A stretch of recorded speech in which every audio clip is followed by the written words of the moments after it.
From the StreamYard Studios on YouTube, this is Jeopnerdy. And here's your host, John DeMarco.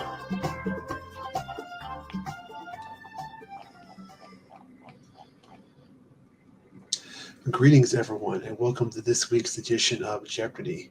We're glad you could join us. And with us, as always, is our co-host, Professor Brainy Specs.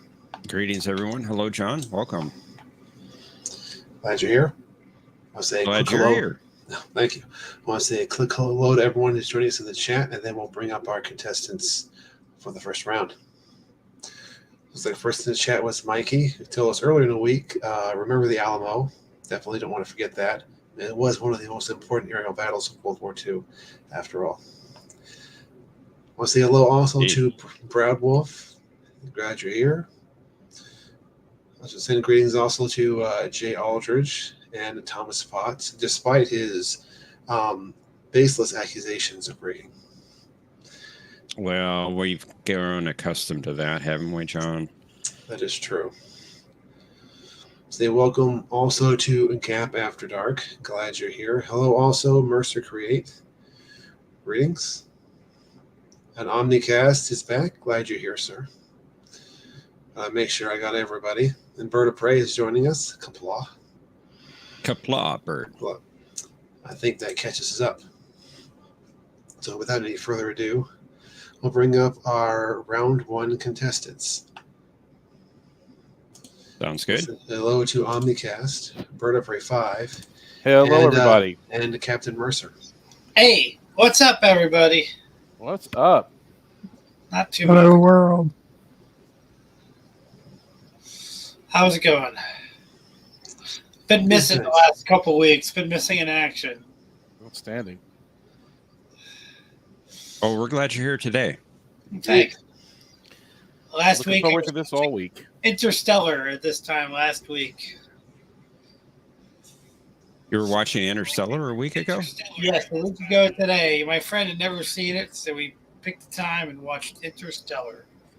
Oh, what did your friend think? He loved it. He really did like it. He thought it was way up there in the top tier of Nolan movies. So he really It is a great an excellent movie. film. Oh, yeah. I really enjoyed it. Takes a few times to understand it, but yeah, it's a good watch. And I got more out of it this time, and I really love how the Plan A actually transpired. You know what I mean? You've seen it, you know what I mean? So that was really clever. The way he went back to Plan A. I'll just say it that way. That's all I'll say. And I pick up something new every time I watch it, and I love it. I know. It's crazy. It's a great film. I made that connection with Plan A that I didn't quite make before. So, yeah. Very cool. Awesome. Now, welcome, Bird. Bird. Hello, guys. Yes. There were no Klingons in the movie, though. I mean, I thought they were going to fight some Klingons when they got over there. But Well, they didn't have a single genre there. they didn't have a single franchise. torpedo in the whole movie. Wasn't that kind of film? Is this a turn-based round or is this buzzer-based? Well, I'll leave that up to you, fine folks. Anybody want to play buzzers? Not particularly. Yeah, I'm okay with the turns. Turns is good for me, but somebody eventually has got to Cowards. play buzzer. Hey, I was all for the buzzers until I realized that there's just too much. Weren't? No, until I realized there was too much difference in lag. Lag, yeah. You gotta check your internet speed. It's a good excuse. It's not as much lag as 23 years between when Matthew McConaughey got his messages from Earth. But we're talking. I agree with you there. Yes, but I'll be crying just the same if we lose, right? So True. They should have just went right for Edmund's Cries plan. of rigging. rigging. They should have just went right for Edmund's plan. Anyway, let's go. Sorry. Are you all ready to play? Yes. We're ready already. Yes. Let's play Jeopnerdy. Yes.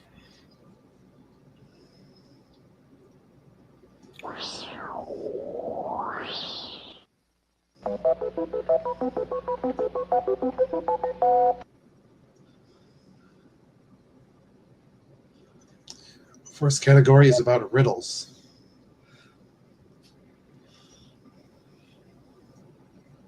Stalled. It's not We boding can't have well. nice things. We can't have nice things. Oh, Fast food. Guest star credits from TOS.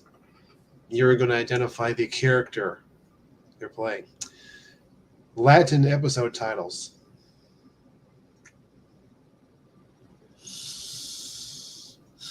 Beetle Bailey. No, okay. Currency.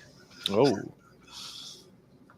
You got to put a comic strip category in this one. No, like talking about like Beetle Bailey, Hagar the Horrible. I'm not sure how well my audience would do with that kind of category. Yeah, Garfield. I'm not sure either. Garfield. All right, Omnicast, you are first up. Let's do riddles for 100, please. And there's a lot of lag tonight. See? Buzzers would be a problem. Spock saw no reason why this machine/being had to answer in riddles, but it claimed it was answering as simply as possible based on the crew's level of understanding.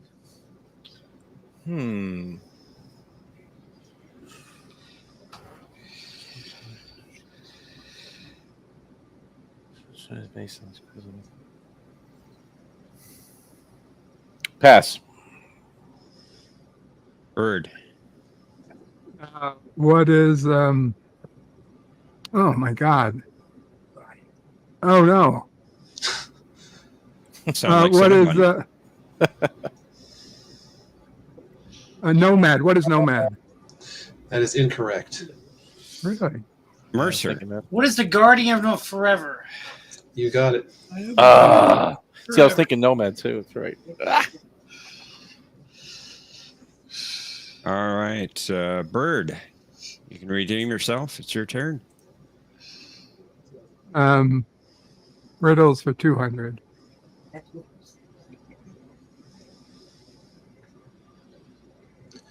Tired of the prophet's riddles, Cisco smashed an ancient tablet in frustration, unleashing this prophesied event. What is the reckoning? Nice. That is pretty good. Good job, Bird.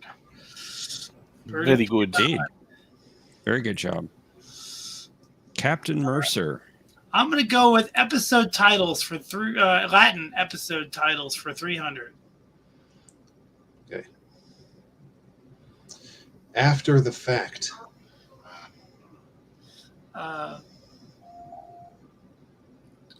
What is that? What is ex post facto? That's right. Good. Sound like somebody was at someone's door. Indeed. on the station. Yeah, exactly. Yeah, I heard that too. Omnicast. Sure. Yeah, let's do Latin episode titles. Let's do that for 200. New Earth. What is Terra Nova? That's correct. Nicely done. Everybody's on the board.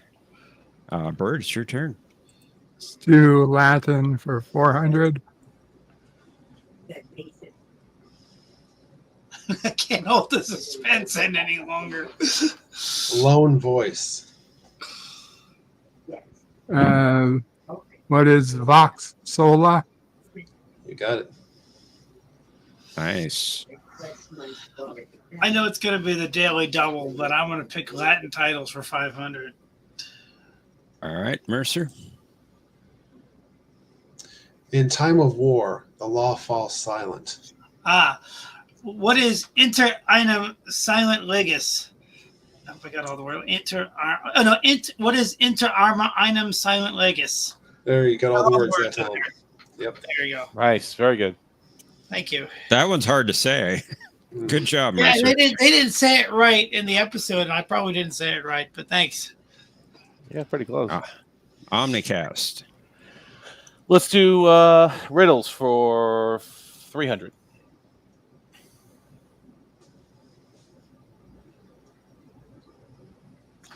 Boy, it's really bad tonight.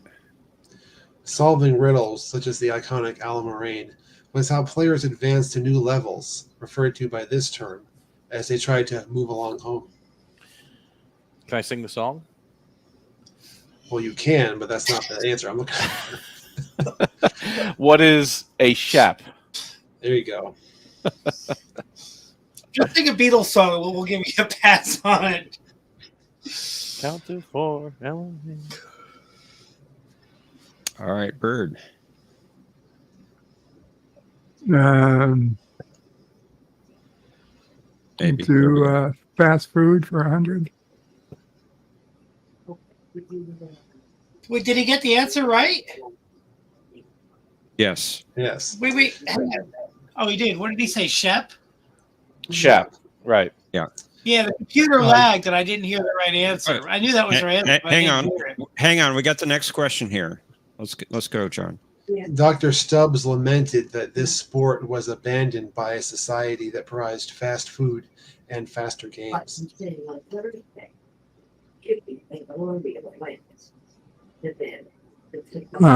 What is baseball? That's right.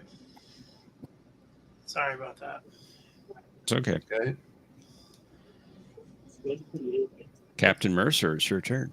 I will take guest star credits for 300.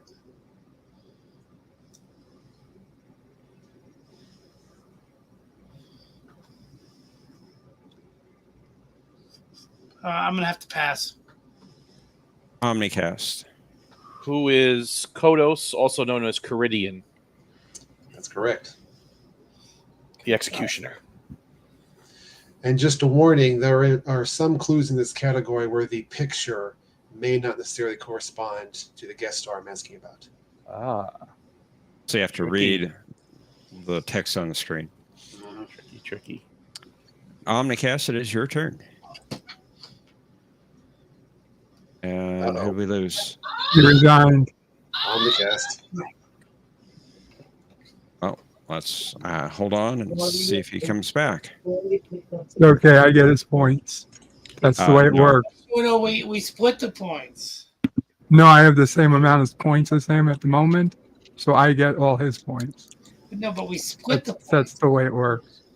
There's no splitting or getting any of his points. Hit the wrong button there. Pardon me. I'm back. Sorry about that. Hey, problem. welcome back. Hit the wrong button. Oops. Okay, I'm here. Sorry. Do I pick the category? Yes. Thank you. I'm sorry. Latin title episodes for 100. Latin episodes. Under the Rose. What is Sub Rosa? That's the one.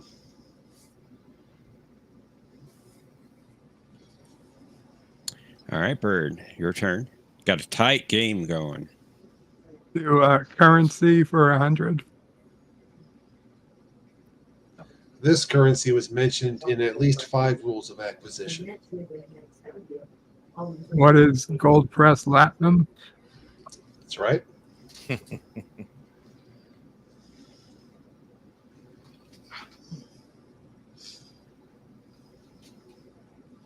Really lagging tonight. It's bad. All right, Mercer. I'll take fast food for 300. Okay. 300. I'll just go 300. Just 300? Just 300. All right.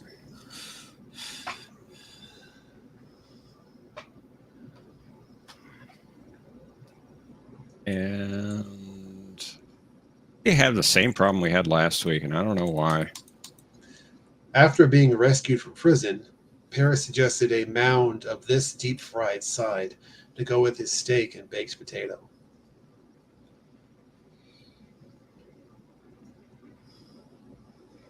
Mound of deep fried side.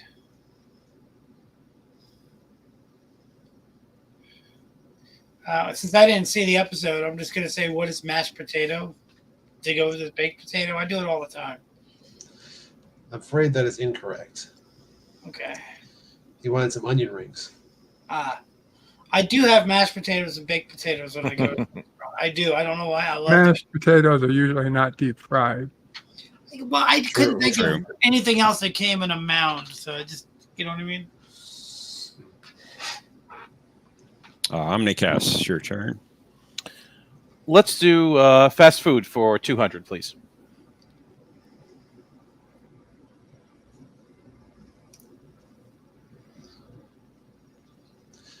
During the takeover of Vic's Lounge, Tony Cheech demanded this type of sandwich, and he didn't care if the waiter had to fly to Philadelphia to get one.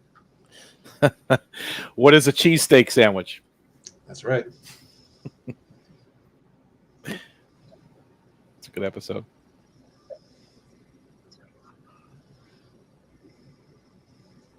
That was Mike Starr as that character actor. I love him as an actor. He always does. Yeah, well. he's good. All right, Bird. Do currency for 200. Quark asked General Denning if this substance, commonly found in starships, was used as currency around here. What is dilithium? That's right. Got a tie for the lead. Captain Mercer, it's your turn.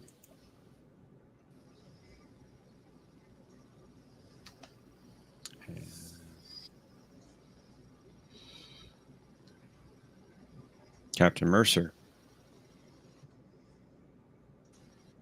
Mercer? Is he muted?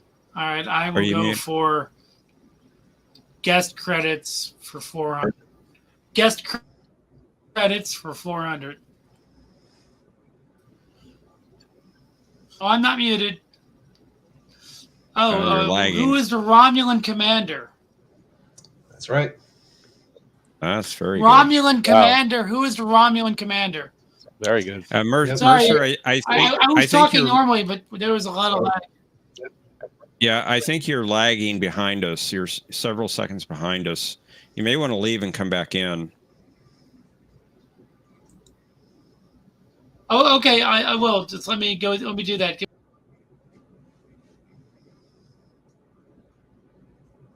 I get his points too. No, you don't. I wouldn't have gotten that. That was a good one. That was good. I didn't know that Yeah, one. I didn't know. I could see her face, but I didn't know the actress's name. We'll wait for him to come back in. John's being tricky again. Very crafty with the questions, John. Always is. I try. I know. Hey, I'm sorry about that. Hopefully, you guys can hear me. Yep, we can Yeah, hear you. All right, Omnicast. You're just off the lead. It's your turn. Let's do guest star credits for 200.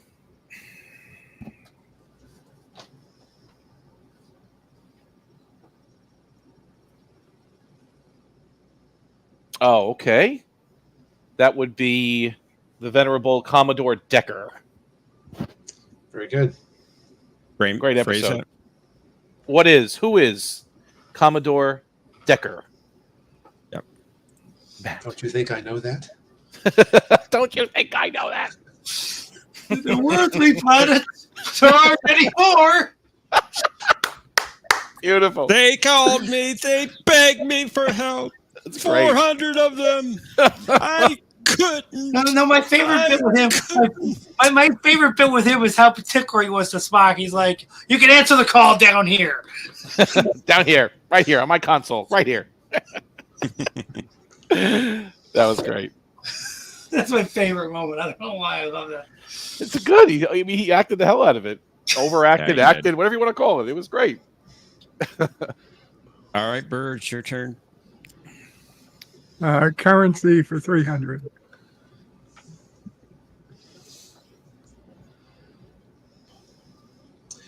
Quark almost conned Harry Kim into buying a bunch of Lobi crystals until Tom Paris mentioned a shop that sold a dozen for 1 unit of this Cardassian currency.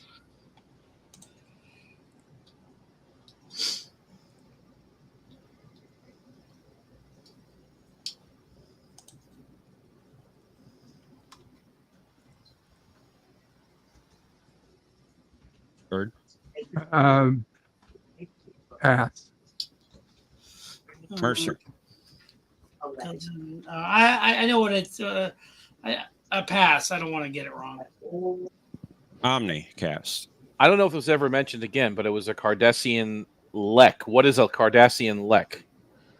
That's what it was. I knew it began with an L, but I couldn't form the name. Good job, Omni. I just don't know if they ever brought that up again after that episode. I thought they always used gold press latinum, but who knows? All right, Mercer, it's your turn. I'm going to go with 500 for guest stars on TOS.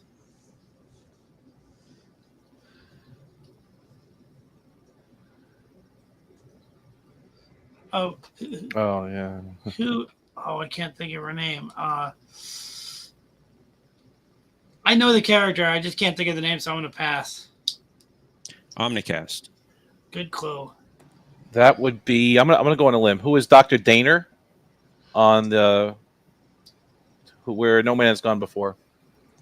You got it.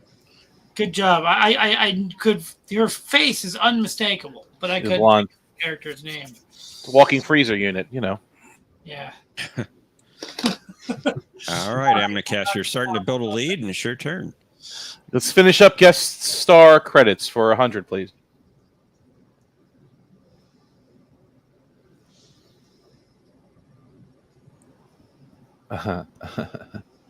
I'll pass. Bird. Pass. Mercer. Who is Amanda? That's it. Yeah.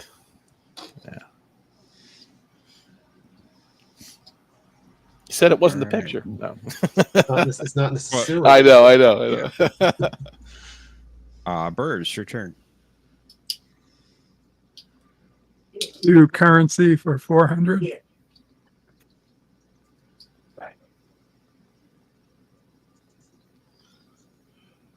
This element, number 4 in the periodic table, was the standard currency in Spatial Grid 539, making it useful for getting information from owners of Delta Quadrant junkyards. Plus it's 950. Mod to 2033. Mm, We can put it right. This is 950. 4, huh? Lithium is 3. Pass. Mercer. I'm going to pass as well. Omnicast. No, I slept through chemistry. Pass. That was beryllium. The old beryllium. That, of course. Or Beryllium. Seriously? Omni. You could Yeah, say, seriously. Omni, you could That's say chemistry was never my strong suit. If you're like a really big Star Trek nerd, you'll know what that's from. Oh man, you put me in the spot. Janeway, maybe? I don't know. That's Cisco when Cisco? Bashir hands him the formula for Ketrasil White. Oh, okay. With the fungus, the trinucleic fungus, right? Yeah, Yeah, yes. that's right. That was my little Star Trek question for the game. Sorry. Thank you. You're welcome. And Mercer, it's your turn. I will go 500 on. I'm just kidding. On riddles. 500. On riddles, yes. Noticing elements from different Earth cultures, Kirk thought that his city was one gigantic riddle. Ooh, now there's a good question. Oh, let's see. This city. Oh, I'm gonna pass. Omnicast. Good question though. Yeah, pass. Bird. Pass. That would have been Kukulkan. Cool. Animated series. Oh, damn. That's It did. Mm-hmm. Right. Omnicast. Not as It's your good turn. question as I thought, but good. That's good for some. Riddles for 400, please. Riker thought that she was an excellent chef, even if she did speak in riddles. Who is Utah? Can you say that one more time, please? Who has Utah? Excuse me, Utah. Get the pronunciation right. Is that the girl that got phasered, dissolved, and destroyed with Yeah, Riker shot the hell out of her. Yeah. Picard not even reacting in the background because he had to freeze for the special effect shot? Yep. Bird, it's your turn. Finish out currency. Skalar accepted a bounty on Archer for 9,000 units of this Klingon currency, but Goroth only paid him 6,000. What are Darstacks? You got it. Very Very good. Wow. Good good. job. I didn't have that What one. episode was that? Bounty, I believe. Bounty. It's called. Right? Yeah. Okay, how appropriate. I'll go with 500. The 2004 Burgerland menu, excuse me, included this vegetarian option, but you could add 3 strips of bacon for 75 cents more.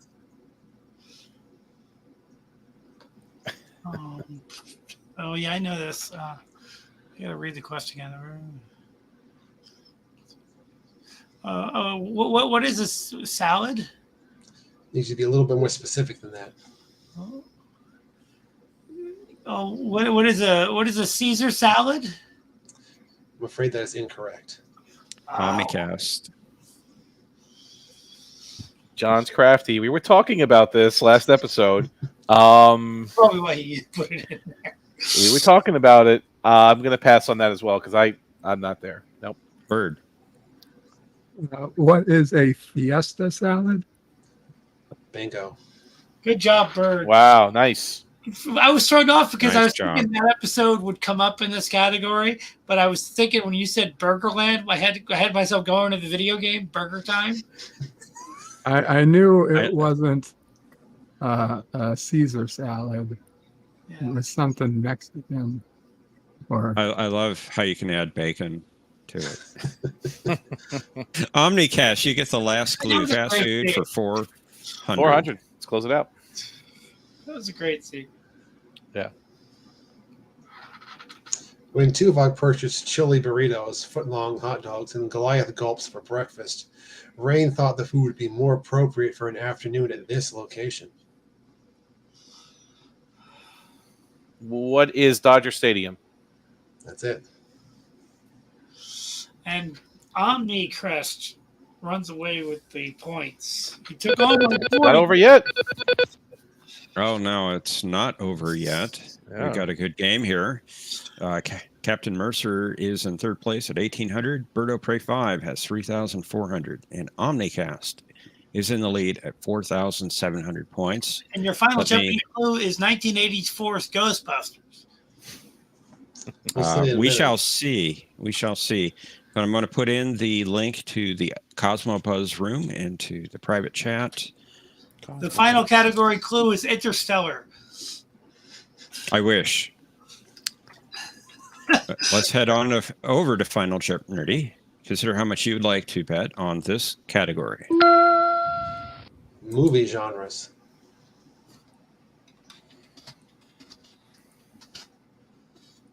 See Mercer and Omni, and there's Bird. movie genres? That's the category.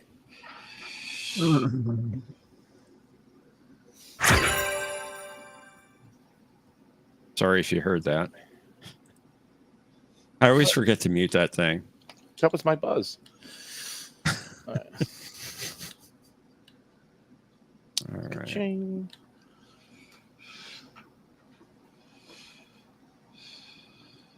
Huh. All right. Right. Got your bet amounts locked in. Let's reveal our clue. When Reed asked about the Suliban coming after Enterprise, Archer compared the situation to an old film from this genre, remarking, "It wasn't written." Players, you have 30 seconds. Kapla!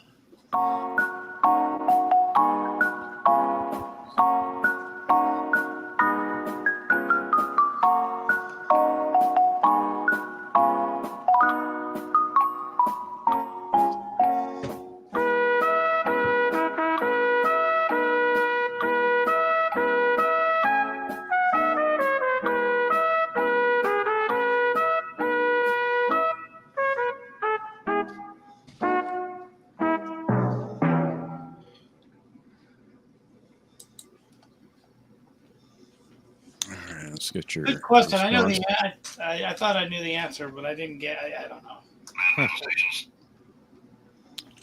Somebody's going to battle stations.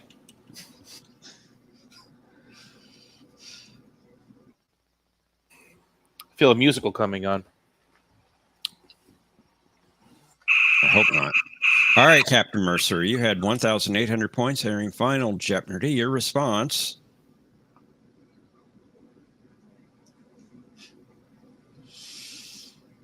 John? What is the MCU? Sorry, it took a second for it to come up on my side. That is unfortunately incorrect. I like the Marvel Cranberry. Yeah, Marvel Cranberry Universe, no less. Let's see how much you did bet there, Mercer. All of it. Unfortunately, you're back down to 0 points. Bird of Prey 5, you had 3,400 points. Your response? Silent. That is incorrect as well. I'm sorry, Bird. How much did you bet? 3,000, taking him down to 400 points. That See was if that'll be $3. enough. No, it was not. There was a period. There was not. Omnicast, you were in the lead at 4,700 points. Your response? Thanks, don't have it. Archer actually said it was like an old Bible movie. It wasn't written. Okay. Okay. And let's see how much Omnicast bet. 1,200, taking you down to You know, it is funny. 3,500 points. And You know what you are. You know what The is funny champion about on that the question is that that's not the first time something like that came up in Enterprise. In the second episode, when Reed was getting ready to board the ship, Archer specifically says to him, "You watch too many science fiction movies." Because he's trying to figure out what the best guns to bring. Because Reed is just an incredible character. He's just fantastic, and Reed has got all these awesome guns that he's thinking about bringing on board. And Archer looks at him and says, "You watch too many science fiction movies," which I think is almost meta in the way they delivered it.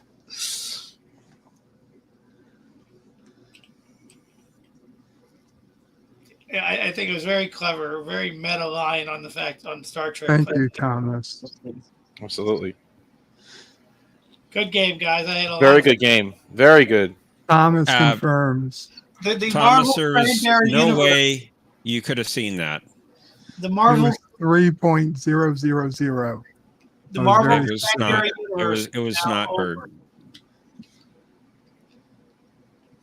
Just catching up on the comments. What was it? Brad Wolf asked if Commodore Decker was the father of Captain Decker. I think that was true. B canon. It's only B Yeah. Yeah, it was implied. never confirmed. Yeah. Okay. It might have been in the novel. I'm not sure. Mm-hmm. Hey, would you guys mind if I stayed backstage to watch the next round, unless you have too many people back there? That's fine. You can stay backstage if you want. Excellent. Very If you good. need an extra player, I'm always available to play. Oh, that was great. You were very good competition, sir. Thank you. You were awesome. There were two I just couldn't, like Sally Kellerman is the one I'm just so distraught that I didn't get, because obviously I knew which character she was, but I just never knew the name. It was the font though that gave it to me, because they only used that font in the titles. Yeah. I think in that episode. So that steered me. Otherwise, I don't think I would have had it. Yeah, I knew who it was. I just couldn't think of the name of the character. There's a few in there. That Have were, a good night, guys.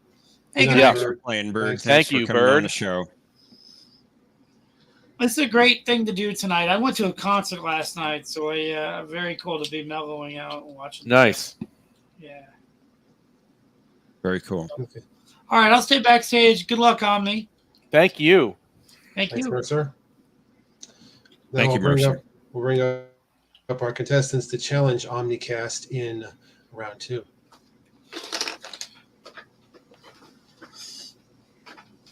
And welcome also to Resolute Germ, as he is joining us in the chat. Let's go ahead and put Mercer back. Good to see you, Germ. Hello, Germ. And Thomas and Brad and everyone else back there. Gap After Dark.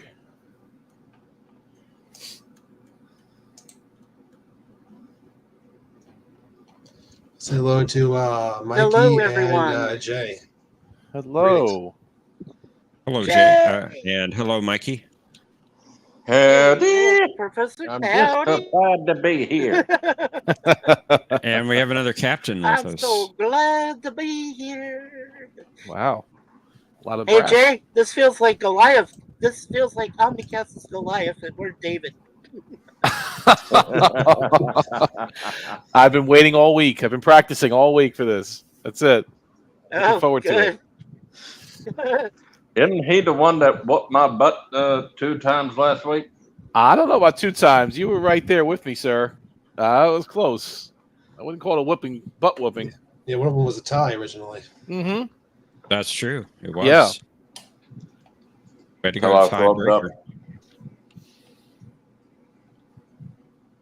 Till somebody couldn't hear me. Oh, we heard you. Oh, that's right. You were late or something to the buzz or whatever it was. I Yeah. found out the reason why. I was using earbuds. When I don't use earbuds, you can hear me right away. Oh, That What shouldn't do you- matter. yeah. Earbuds only help you hear us, not the other way around. Well, it did something because you're answering immediately. I know John hasn't seen me in a couple of weeks, but there's the beard. It's looking It's still good. going. Wow. Well, thank you. Still going strong. Cool. Yeah. Are you I'm ready gentlemen if anybody else Okay. is ready. Oh, Let's I'm do it. ready. Let's play Jeopnerdy.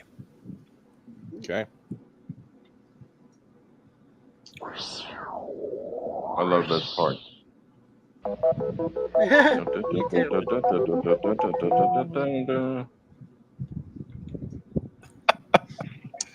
Puzzles. Crap. Oh, crap. Oh. Okay. Italian food. Italian food. Did you announce that one, John? I didn't hear you. It hasn't come up on my screen yet. It looks Well, frozen. It's Oh. coming up on a separate computer for me. I can says see it. Italian food. Oh, there it is. Finally came up. Yeah. And yes, it is Italian food. Oh, okay. Yeah, StreamYard's having issues. They always have Guest star issues. credits from the TOS films. Mm-mm. Oh, this should be fun. Biblical episode titles. Oh, crud. Oh. And Federation credits. What's that got? What's that mean? Mean It money or refers to- something? Yes, the type of currency used in the Federation.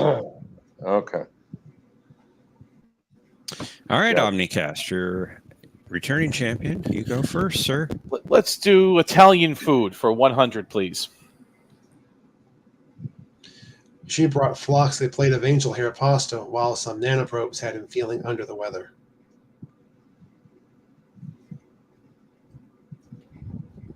Who is Hoshi Sato? That's right. So done. Mikey, your turn, sir. Mikey. Mikey, are you muted? Uh-oh. Mikey. Uh-oh. Oh. Here you go. Okay. Yes, I'm right here. Let's start the guest star credits. TOS films for 100.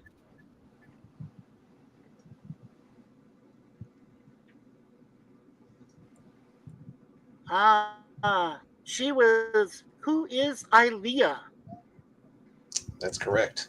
Yeah, Who is Ilea? She's the one. She's the one. I like it. very good. Captain Okay. J. I'd hate myself if I missed that.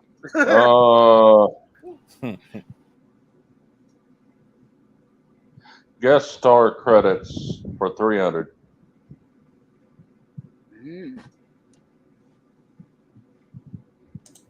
Oh God.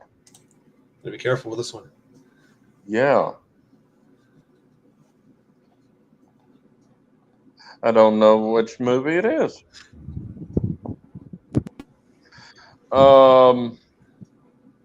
Who is Chancellor?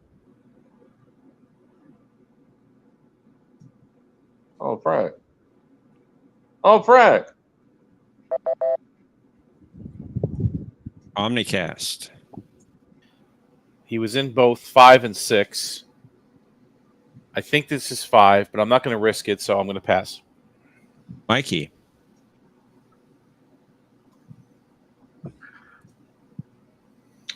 Well, his last name was Smith. It's Papa Smith. I Smith. think you're in a. Yeah, I think you answered after the buzzer went off. St. John. That was okay. St. John Sorry. Talbot from St. John Star Trek. So it was 5. Okay. Yeah. Was Says the fine. credits. Yeah. From the credits. All right. That one was tricky. Good, though. Omnicast. Let's do Italian food for 200, please. She asked Kirk and Spock if they liked Italian, leading to a brief but spirited debate. Oh,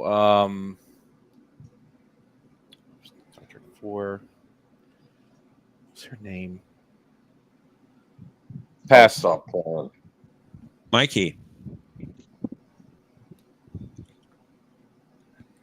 Oh, damn. Mikey. No. I hear Yeah. Jay. No, pass. I hate myself. him. Who's Dr. Yeah, I said Jillian pass. Taylor? Taylor. Yeah. Yep. That's Good the one. one. Very nice. Yeah. Good job, Jay. Yes, Dr. no, yes, no. Yes. And so do you. Yes. Yes. Mikey. Your turn. Yes. Well, double dumbass on you. Okay.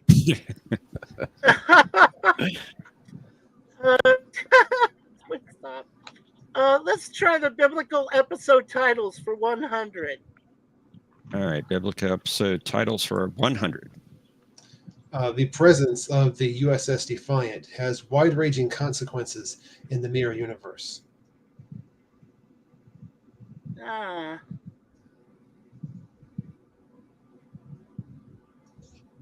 And you're looking for a biblical title to that. That's right. Episode title. Right, yes. Yeah.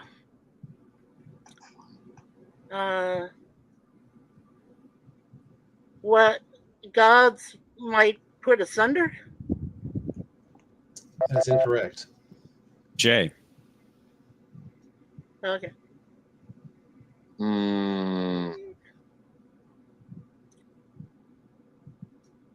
What is mirror, mirror? That is incorrect.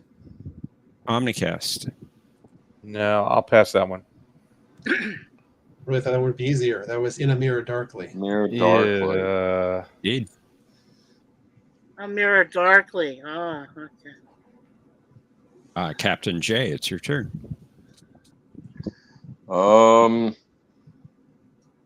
Italian food for 300. Oh. Yeah, I'll bet 100. You can bet up to 1,000. Do you want to do 500. just one? 500? All right, for 500.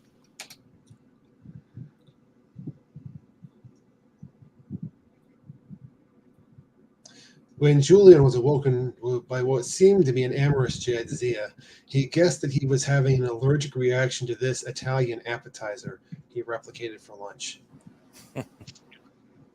Oh, God. How am I supposed to know that?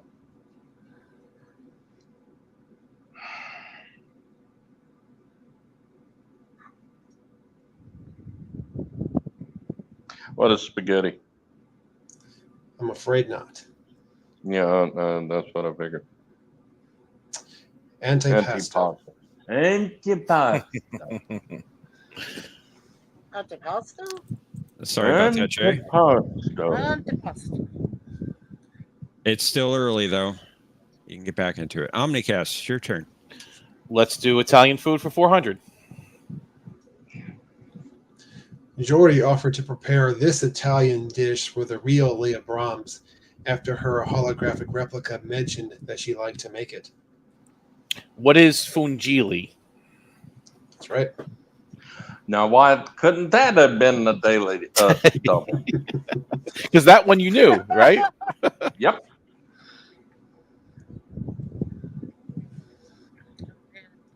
All right, Loves her Mikey. fungili. Okay, can you guys still hear me? Yep. Yeah. Yes. Okay, good. Guest star credits the TOS film for 200.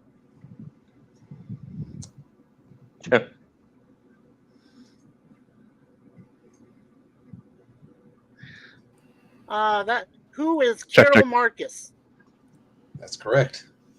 Very good, Mikey. Thank you. All right, Captain J. I will try guest star credits TOS films for 400.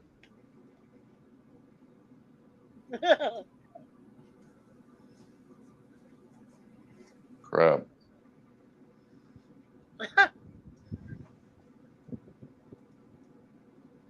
Who is Azeb Boer? That is correct. Wow. Hey. Wow. That's good. Good job, Jay. Very good job. Very good. That's crazy. I wish I had a Molto cigarette. bene. Molto bene. Wow. Omnicast, your turn. Great job. Yeah, let's just finish out that category. Italian food for 5.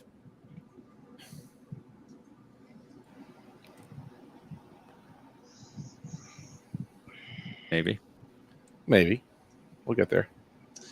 After getting back from his command of the Nightingale, Harry wasn't sure if he should order the light Tula cheese souffle or a zesty version of this Italian food. It's not my favorite episode of Voyager, I'll tell you that much. Jesus. Pass. Right. Mikey.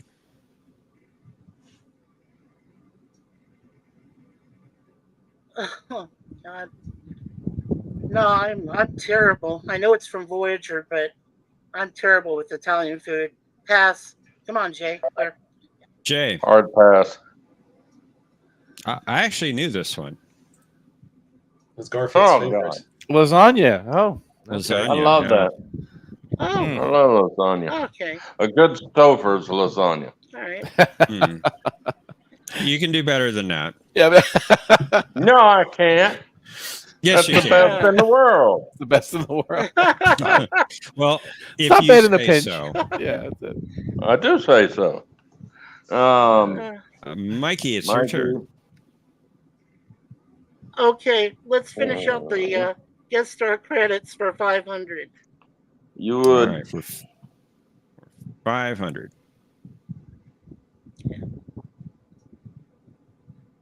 That should be 100. Oh, that was yeah, right.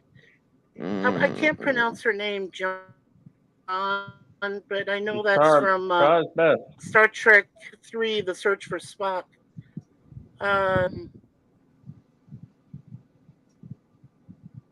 Darn it, I can't pronounce it. Pass. Sorry. Jay? I'm trying to think of her name. Go ahead, Jay. Pass. You just said it should be a 100. Yeah, and then I tried to think of her name. I forgot that. Tala, pass. Omnicast. No, I'll pass. Nope. Everybody knows exactly who she is, but nobody remembered her name was Talar. Talar. Pow, Tapel, Talar, Tapring. Yeah. Yeah. Wow, John. Oof. Nobody hardly ever listens to that part. They just listen Talar? to what Too many he says tatas. afterwards. Yeah, too many T's.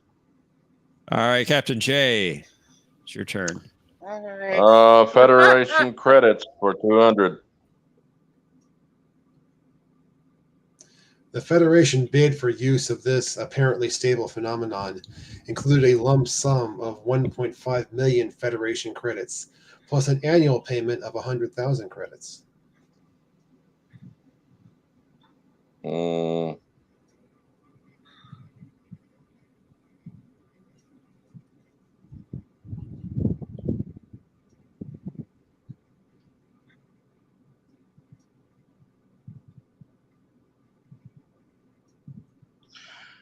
I don't know the creature's species name. Pass. Omnicast. Oh, no. I know it's Oh, I tricky. just Pass. got it. Pass. Mikey.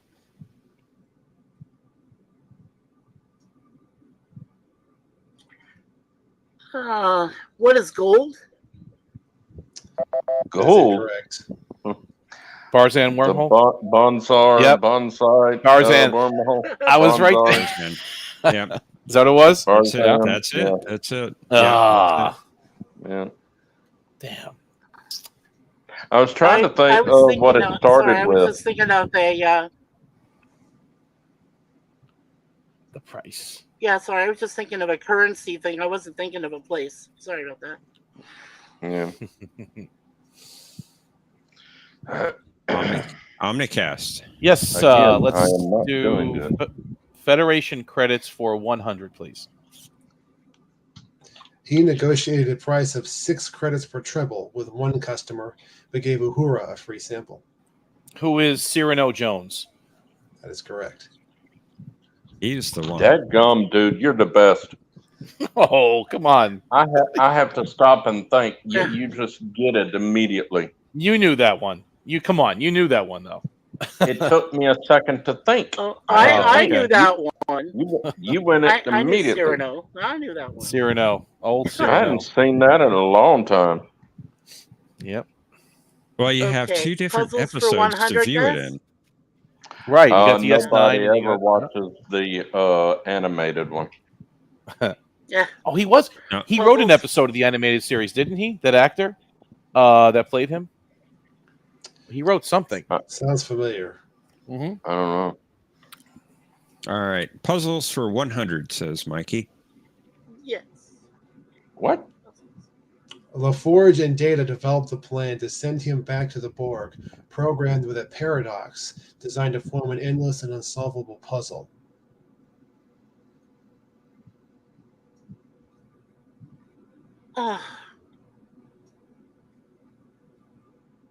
Who is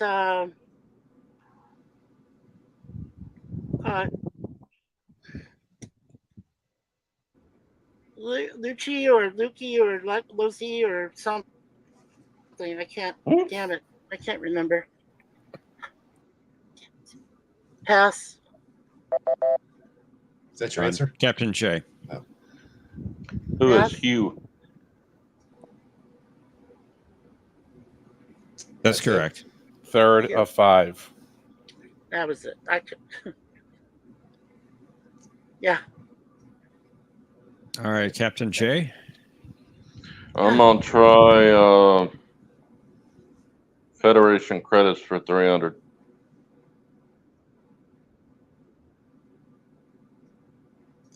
He was apprehended by the Enterprise while attempting to sell love potions for 300 credits to the miners on the planet Motherlode. Who is Harcourt Fenton Mudd? That's right. Harcourt. Only because I watched that episode the other morning. Well, good choice. I like his other episode better. Mm, In live action. Omnicast. Your lead's been cut into. I don't know. I didn't like the Yeah. robot thing. Oh, I thought it was hysterical. That was always funny. I'm sorry, I didn't hear. Let's do puzzles for 2. After their first encounter with the Ferengi, Riker suggested that they beam over a box of these as a thank you. What is Data's Chinese finger puzzles? That's right. Now, see, That's if I it. try to pick one of these puzzle things, I'm not going to know anything.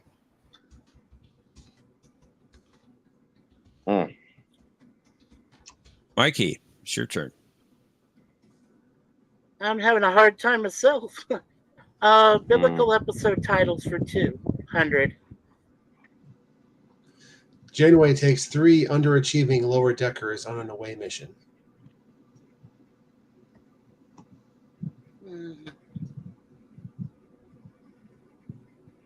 What is the 3 apostles? That is What? incorrect. Captain J. He's got that one. I don't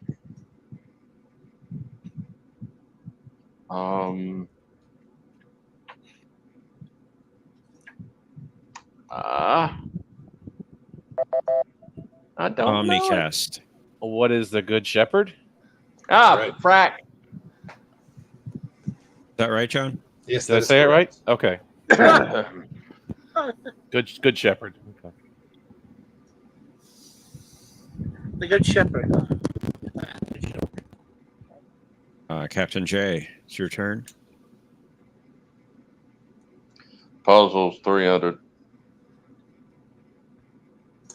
The EMH once described this as a puzzle wrapped inside an enigma housed inside a cranium. Crap.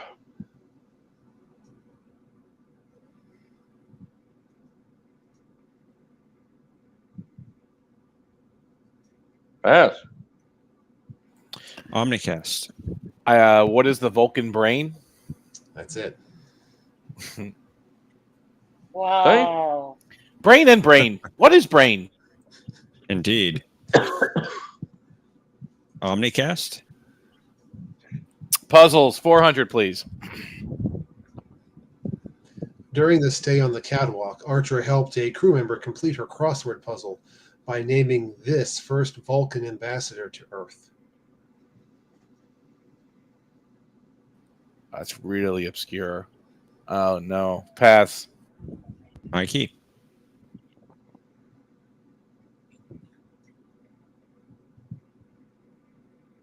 I'm Mikey? thinking. Okay.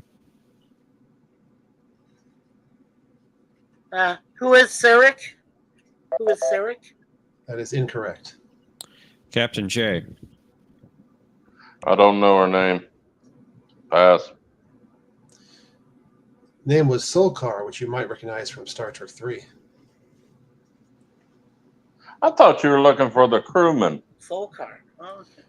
No, The Vulcan ambassador. the Vulcan ambassador. Huh. Wow. Mikey, you're in negative Okay. territory, my friend. Yeah, Your turn. I know. I'm trying. Federation credits for 500. In temporary command, this assistant chief engineer metaphorically wagered credits to Navy beings that the Enterprise's impulse engines could put a dent in a force field. Who was Lieutenant Barclay? That is incorrect. Captain J. Temporary command. In temporary command. This assistant chief engineer. Major credits to name names. I don't know. Pass. Omnicast. Yeah, pass. Nope. No one watched John's video, apparently. That was Mr. DeSalle. DeSalle. DeSalle. Yep. DeSalle was assistant chief engineer. I thought he was security. He was a red shirt for sure, right? He Yeah. was helm And Cap- officer. In Cat's Paw, at least, he was the assistant chief engineer. Oh, okay. I never Captain- heard that. Okay. I have to rewatch it. Captain J, it's your turn. Federation credits for 400. In this episode, Kirk rhetorically asked Spock if he knew how much Starfleet had invested in him, to which Spock answered with a figure of at least 122,200. What is the apple? That is correct. Nice. Wow. That's it. That was Yeah. good, Jay. All right, The one Omnicast. thing I knew. And you got it. All right, Omnicast. Got a tight game going here. It's your Yeah. turn. Let's finish out puzzles for 5, please. This puzzle responded to neural theta waves, and Dax spent 140 years trying to master it. Ugh.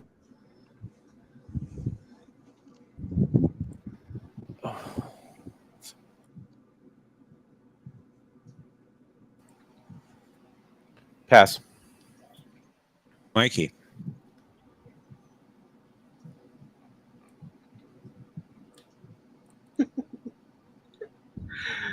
Let's see.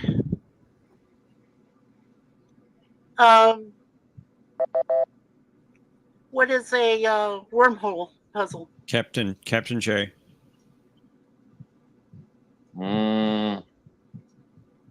Pass. Is it Altonian brain teaser or something? Is that what it is? That's exactly what it is. Oh, man, It- I should have that's said it. it. I wasn't sure. I wasn't. I didn't know what the name of it Oh, was, the but I knew Altonia it was brain brain teaser. teaser. I knew it was a brain teaser, too, and then the Al- Altonian hit me Altonian. later. Oh man. Yeah. Okay. All right. Ugh. All right, Mikey, it's your turn. All right. Let's go for biblical episode titles for 500. Let's try to get this. All right, for 500. Yeah. The Enterprise answers a distress call from the Federation outpost on Triacus.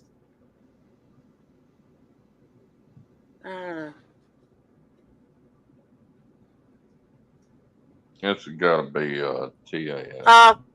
And the children shall lead. What is and the children shall lead? Nicely done.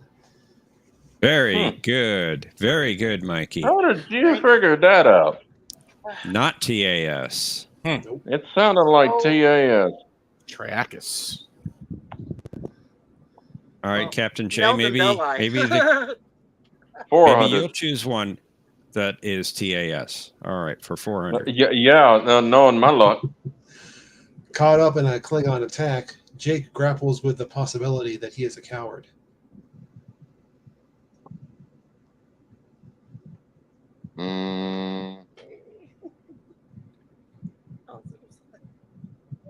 I think it's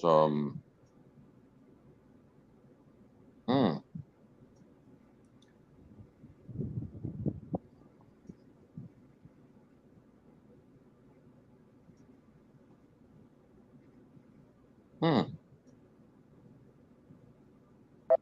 can't figure it out. Omnicast. Oh, I hope I don't screw this up. What is nor the battle to the strong? That's correct. Nor to the battle strong. Okay. Yeah, you got it. You got it. All right. You got it right. Good job. And you get that's a the good last. episode. You get the last clue, Omnicast. Yeah, let's do 300. The Enterprise finds a man who claims to have been several noted historical figures, including the man with the longest recorded lifespan in the Bible.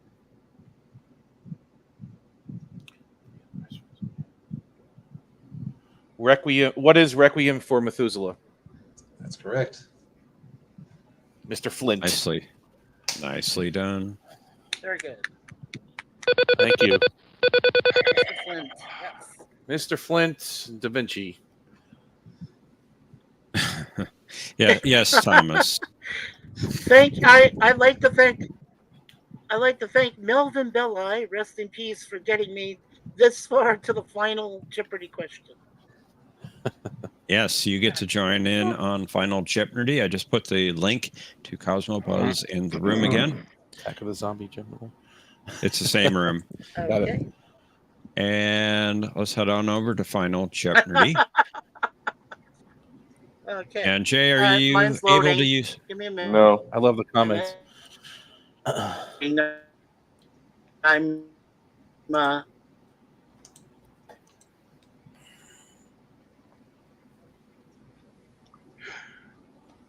And Okay. as we wait for Mikey to join in the Cosmobuzz room, let's Where's my reveal cat? the category for Final Jeopardy.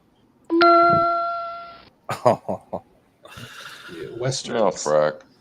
Cosmo. Yeah. And by the way, if anyone would like to join us in round 3, you can go ahead and click on that link that's Trying. pinned at the top of the chat. Let's see. Okay, I'll put in my amount. Okay, I put Okay, my I amount. don't- Did you get it, Tom? I don't see you in the room. Okay. Oh, there you are. Hold on. There I am. Okay. There you are. Yeah, I do Yeah, see it. there's my amount. Okay. Yeah, you're doing a Cinnabon. You're putting your name in for the amount that you're betting. Sorry. Okay, I have the amount That's in there. okay. That's okay. Okay. All right. Oh boy. Jay, how much are you betting? Westerns. Okay. I'm trying to figure out how much I need to bet to win. Well, you need to figure that out. I can't help you with that. Well, it's kind of hard to tell on Omnicast because I he's will trying to tell you come that. up with this amount. Yeah. I will tell you this, Jay. You are 1,200 points behind Omnicast. 15 and 15 is 3,000. Yeah. carry the 2. Square root of pi. 1,700. 1,700. Okay. He's That's the gonna do power of that. Oh God, please, no discovery. Excuse me. Go All ahead. right. Let's reveal our clue. Maybe. After watching Shane in the Holosuite, Naha commented that he liked this other Western film better. Players, you have 30 seconds. Kapla!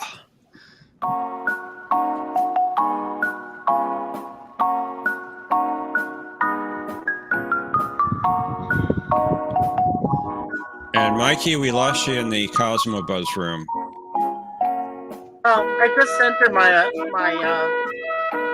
answer. Yeah, I don't see you there at all.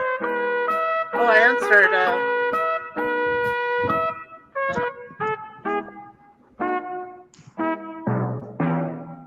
I answered it. I put in an answer. I never saw it. Mikey, go Okay. ahead and put it into the private chat. Oh, one look at okay. the private. No one look at the private chat. And I don't see an answer from you, Omnicast. Did you put something in? I did. I just typed in private chat. I was having some Omnicast. difficulty. I was having some difficulty with that. Just give me 1 second here. But it won't Okay. matter because you'll see my answer. Okay. Yeah, I couldn't get it in. And you got my answer, right, Professor? Yes, I did. In the private chat there, I just put. Yes, typed it yes, in. Okay. yes, I do. Feeble Okay. goes west. Awesome. And Wolf. Jay, No. Jay, what's your answer? Don't know. Okay.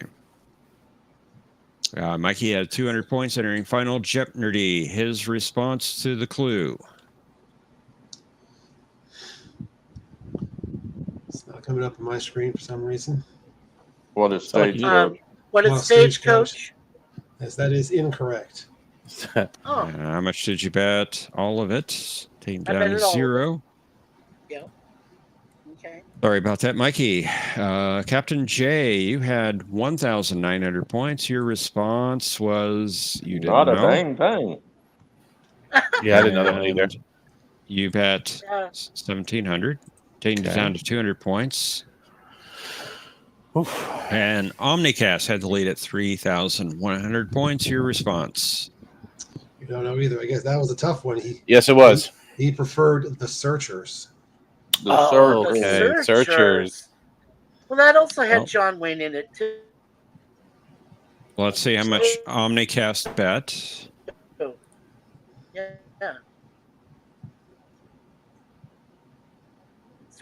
Maybe. Searchers had John Wayne. I was There it trying is. to think of the earlier one, 1,100. The Stagecoach. taking you down to 2,000, but that is enough. You are going to be our returning champion once again. Congratulations. Congratulations again. Thank you, Jade. Wow. The best contestant yet. Thank you. I don't know what to say. Great. And John Great- keeps great making the job on questions the harder points. and harder. So yeah, thank you, John. I appreciate that. Well, it was a good game, gentlemen. Indeed. Yep. Oh, Jay and thank you Mikey, for having excellent. us, guys. I will catch y'all next week. Oh yeah, we'll catch you guys next week. Yeah. May we go ahead and wait in the backstage then, John? Yeah, that's fine. Okay, cool. Anybody else would like to join us for round 3? We have a spot available. I love catching up with the comments after we're done with the round. Brad Wolf is making me laugh. Feeble goes west.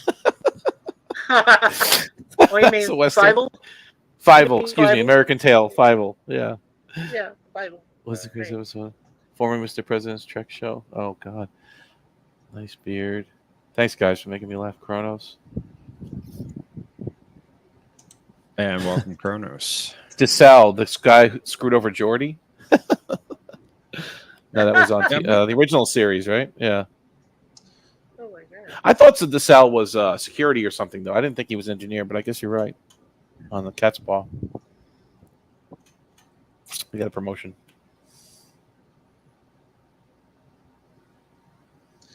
Welcoming back Mercer. He's been waiting backstage. Is there anybody else who wanted to try a game maybe who hasn't played yet? Yeah, guys, come on. There's a lot of people in the private chat. Potts. Yeah, somebody else can. Kronos? Thomas Potts can come in for me if he wants. Yeah, come on, Thomas. Yeah, come on, Potts. I saw Brad Mr. Wolf. I know Potts. he's there. Brad Wolf. Brad, you can come in. Indeed.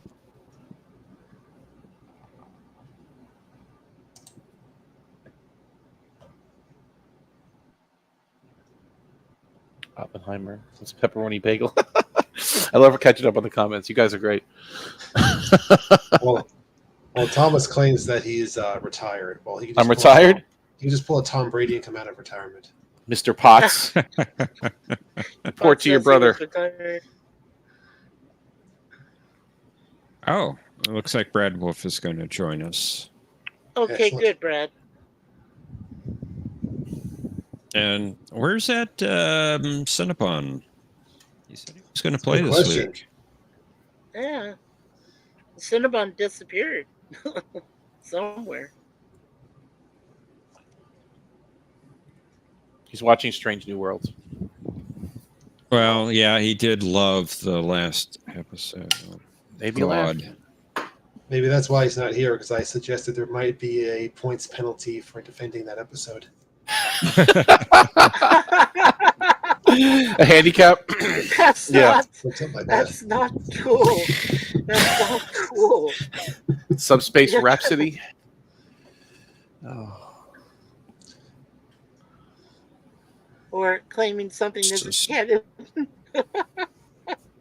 Spock sang before. Hey, maybe It's happened. subspace crappity. Crap. Oh, man. Here we go. Brain? What is brain? Brain and brain. What is brain? I have That- no idea. That was one of the worst episodes, but the best lines ever. Loved it. Brain and brain.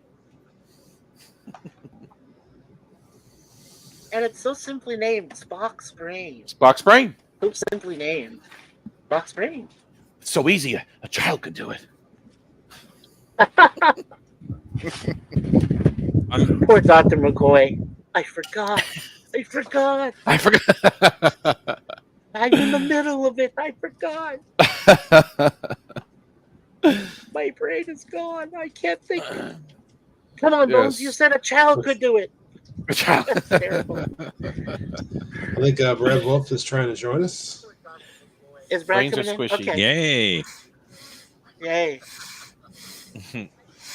Okay, I'll wait backstage. Go ahead, Brad. Take over. Are you there, Are you Brad there? Wolf? Brad Wolf, Is Brad are you there? muted? I'm here. Welcome. Can you hear me? Yes. Yeah, I can Okay. hear you, Brad. Okay, we'll go ahead and put you backstage, Mikey. You can come back later if you for the chat if you're interested. 359. Thank you. Thank you. Okay. Up. Okay. Okay, there's lag on my end. Sorry. Now, we've all been experiencing some lag tonight. Can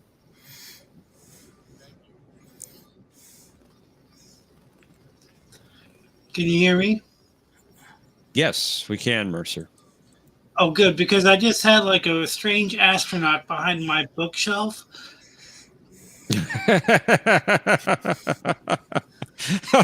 That's good. Was he sending you messages by pushing books off the shelf? And knocking down books. That's great. And we're getting an echo from someone.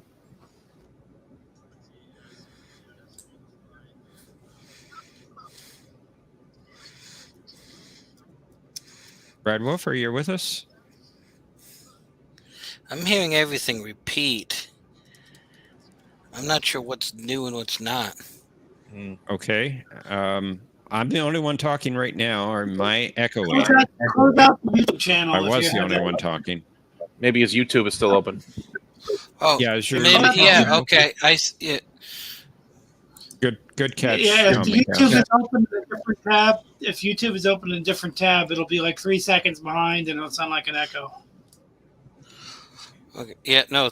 Thanks. Yeah. No. I was kind of rushing there. Okay.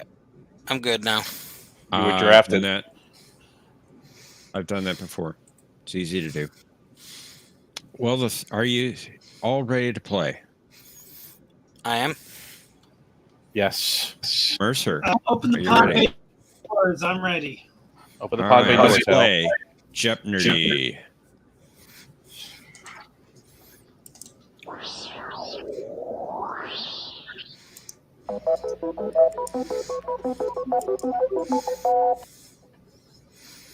We are getting a little bit of an echo from someone.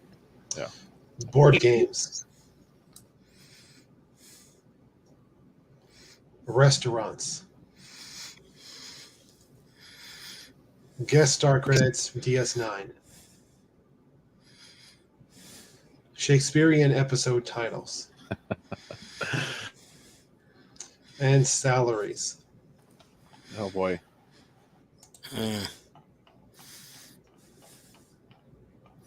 Wait. Ghostbusters question in the salaries. You know, this job ain't worth $11,500 a year. Omnicast, you are a returning champion once again. You get to go first. Yeah, let's go with restaurants for 100. There's a steady paycheck. I don't believe anything he said. Nala regularly visited this restaurant because its owner was the only person on Earth who could get him live tube grubs. What is Cisco's restaurant? That's correct. Is that a real restaurant? Cisco's Creole Kitchen. Okay. Is that a restaurant? Mercer, you're breaking up a bit. Yeah. I was wondering if that's a restaurant. Oh, we heard you. It's just you're breaking up a bit. Do you want me to come back in? It might help. Yeah, just give me 1 second. I'll go out. Oh, and you're starting to clear up as you say that. Maybe. But Who I think he knows? was asking if it was a real restaurant. And if it was, I think we'd all go there, right? That looks like a great place to get a meal. Probably. Yeah.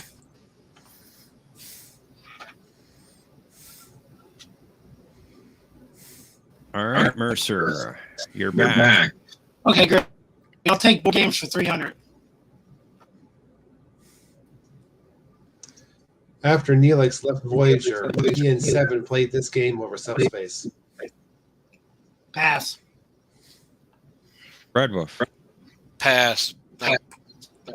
Omnicast. What is Codiscot? That's correct. Correct.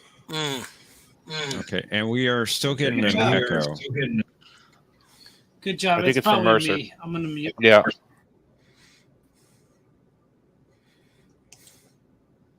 I don't think so, Thomas.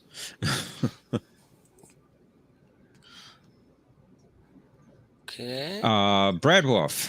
How about salaries Your turn. for 100? After Quark announced that everyone's salary would be cut by a third, his employees formed one of these. What is a union? That's right. Very good. All right, good start. Omnicast, it's your turn. Let's do restaurants for 2.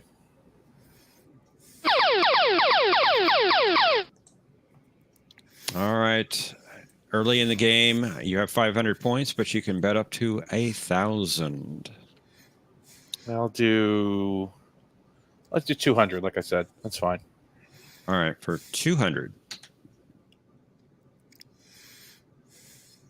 Phlox was a big fan of this Chinese restaurant's egg drop soup. Oh.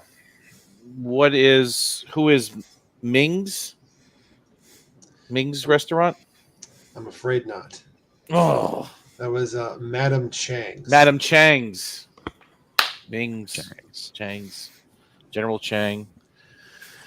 I probably would have went with General South, and I would have been wrong. Captain Mercer. S9 credits for 400. 400. Who is Eamon Maritza Eamon Maritza? That's correct. Good work. Nicely Nice done. job. Or My favorite Goldar episode. Heel. Thank you. He Brad was Wolf. fantastic. Okay. Oh, How that was about great. Great one. salaries for 200? Kirk thought Chekhov earned his pay for the week for offering an explanation of how this godlike being channeled power through his body.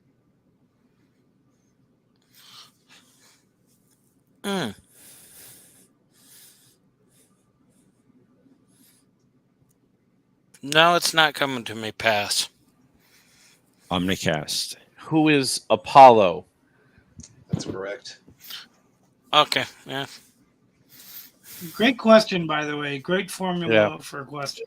Oh, thank you. Because even if you don't know the answer, you know that Chekhov appeared prominently in that episode. It's very true. All right, Omnicast, your turn. Let's keep going. Restaurants for 3, please. While she was stationed on Earth, T'Pol once visited this San Francisco jazz club / restaurant. Oh my God. Pass. Mercer. Pass. Brad Wolf. I'm going to pass as well. It was Fusion. I mean, was it? No. It was on a sign or something, right? In the episode, it was never said, right? I thought Not they that did I'm say aware of, but I could have Yeah. easily missed it. Wow. I'd have to go back and watch it or look at the transcript. I remember that episode. Yeah.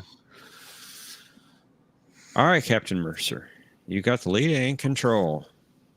I'll take DS9 for 500.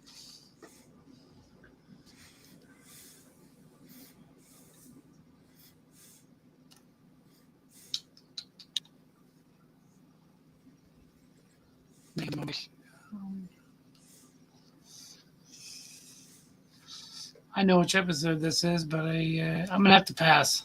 It's a good question. Brad Wolf. Well, I think it's Quark's wife, but blanking on the character name, so pass. Omnicast. I have an idea, but I'm going to pass as well. Nope. What was your idea? I think it is the mother of Ben, but I don't remember her name. It was Sarah. No, I was way off. Okay. Yeah, and I knew the episode 2 where they were trying to with Jadzia, but I forgot. John. Brad Wolf, it's your turn, sir. Okay, how about Shakespearean episode titles 100? Kor, the Dahar master, is a noble warrior to the end.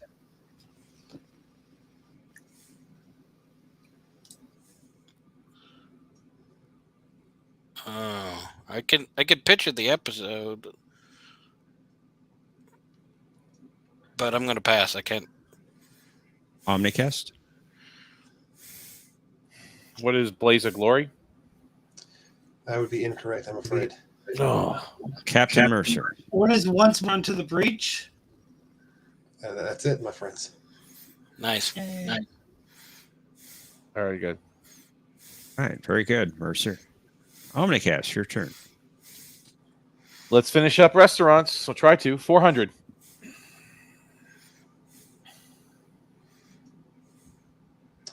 Garrick tried to set Odo up with the owner of this new Bajoran restaurant that overlooked the promenade. What is the Celestial Cafe? That is correct. Nice. Very nice. All right, Captain Mercer. You've lost the lead, but you do have control. I'll take Deep Space Nine for 300.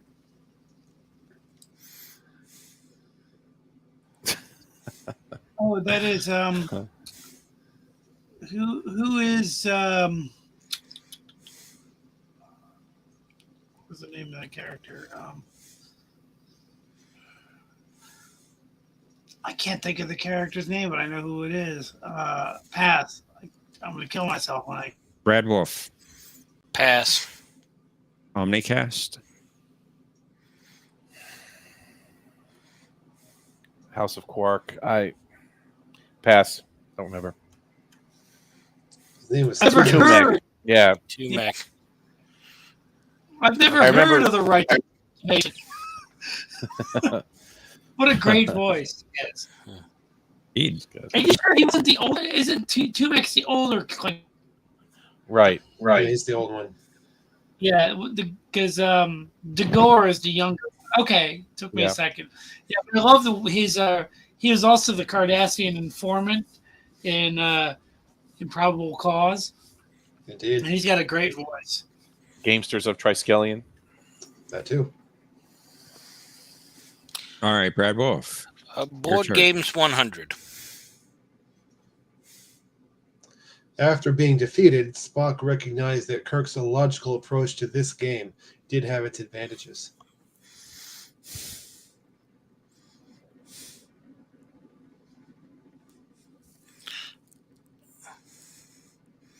I'm gonna pass. Omnicast. Ah, yes. One of your human emotions. What is chess? That's correct. Oh, We'll give it Wait, to you. I call 3D. called 3D. Yeah. Yeah, I called books. He didn't say Oh. 3D chess. I'm gonna call. I'm gonna go for a judge's ruling. Honestly, I gonna thought say it was 5D chess, but I wasn't certain. I And thought it was close enough. nope. All right. Well, you guys can just pick me out anytime you want. Whoops. Omnicast, your turn. You got the Let's lead. finish up restaurants. 500. This holographic restaurant was run by Katrine in occupied St. Clair.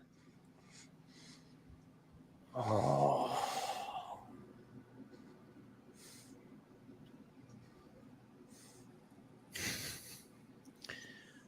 Pass. Captain Mercer. I'm gonna be passing. Brad Wolf. No, pass. Was it Coeur de Leon or something? A Coeur. What was it? That Coeur was de the Leon. one. Yeah. Just have to leave Yeah, the I'm not beer good with outside. French names. Then Yep. Neither am I, Brad Wolf. The Heart of the Lion. Captain Mercer, it's your turn. Let's see. I will go with board games for 400. Riker considered it a privilege just to get to play this third-level Grand Master of Stratagema. I'm trying to think of his name. I know the actor. I could see the character's face. It's so annoying. Yeah, he dude that sweated and got his shot because of it. I'm gonna pass. Brad Wolf. I'm going to pass too. I can't remember the game at all. Omnicast. Who is the Zakdorn strategist Cole Rami? That's correct.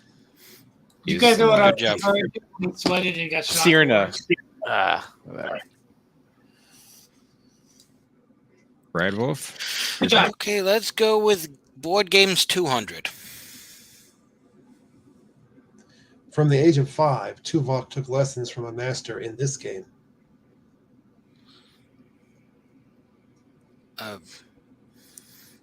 Crap, but I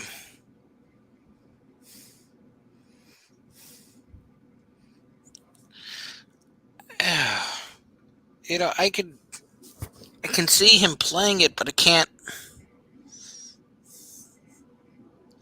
Okay, pass. Omnicast. What is Calto? That's it. Yep. See, good job. Names are just escaping me tonight. I'm sorry about that, Brad Wolf. He said Monopoly. Omnicast. You've got the lead, eh? Control. Board Games 500. Garrick was eager to play a match of this Cardassian game against the hero of Setlick 3.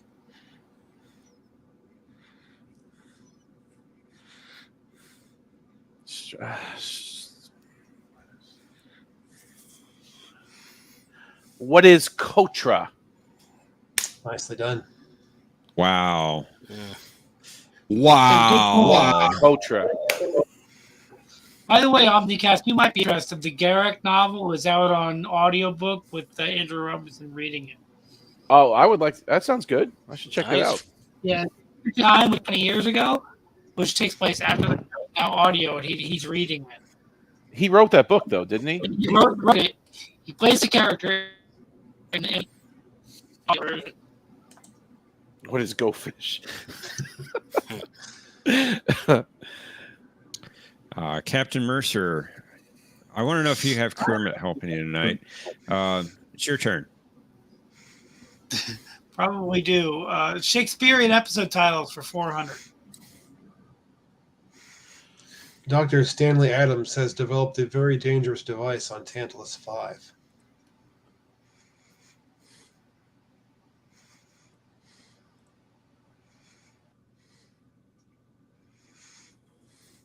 Darn, I'm going to have to pass. It's not coming to me. Brad Wolf. Pass. Omnicast. Pass. Dagger of the Mind. Oh, yeah. Okay. Brad Wolf. That's a good one, actually.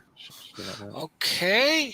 How about salaries 300? Kirk once commended Scotty for earning his pay for the week for doing this.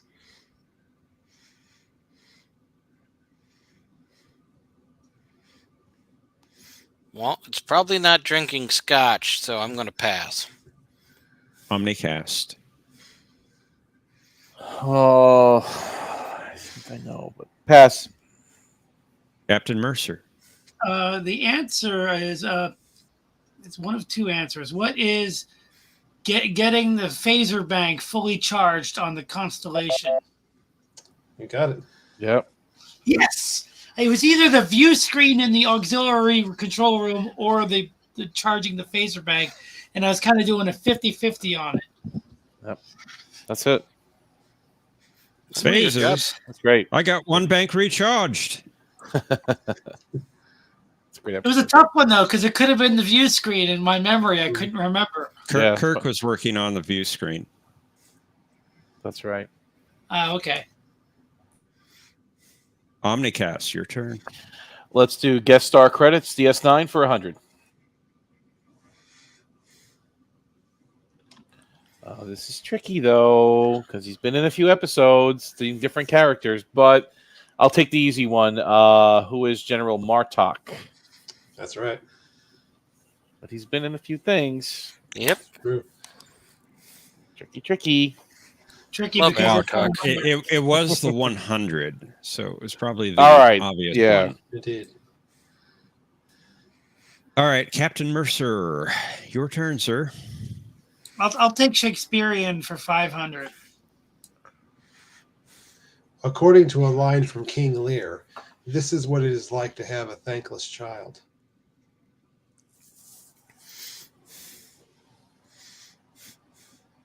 Oh, what a good question. Give me a minute to think.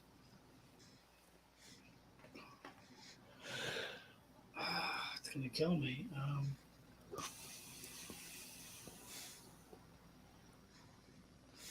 I'm not gonna. I have a guess, but I'm not gonna do it because I don't want to risk it. So pass. Brad Wolf, I'm going to pass as well. Omnicast. Yep, pass. Can I make a guess that doesn't count? Yep. What is for the world is hollow and I've touched the sky? Nope, that's not it. It's how sharper than a serpent's tooth. Oh, okay. Okay, that Animated. makes sense. Animated. Animated. Brad Wolf, it's your turn, sir. Okay, let's end the guest stars one with 200.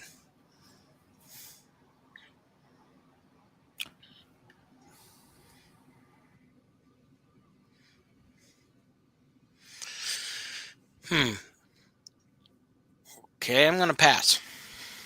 Omnicast.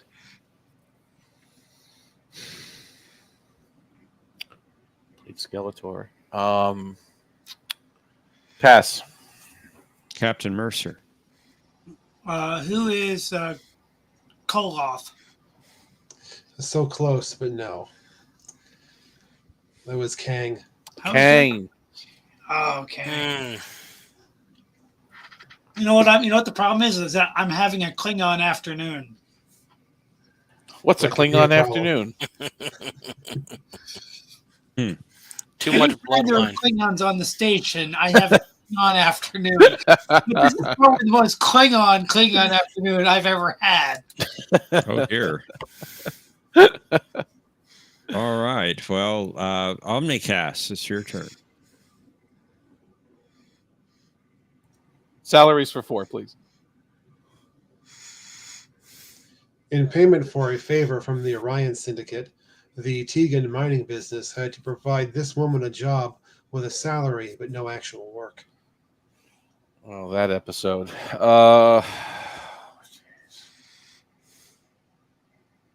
It was the wife who it.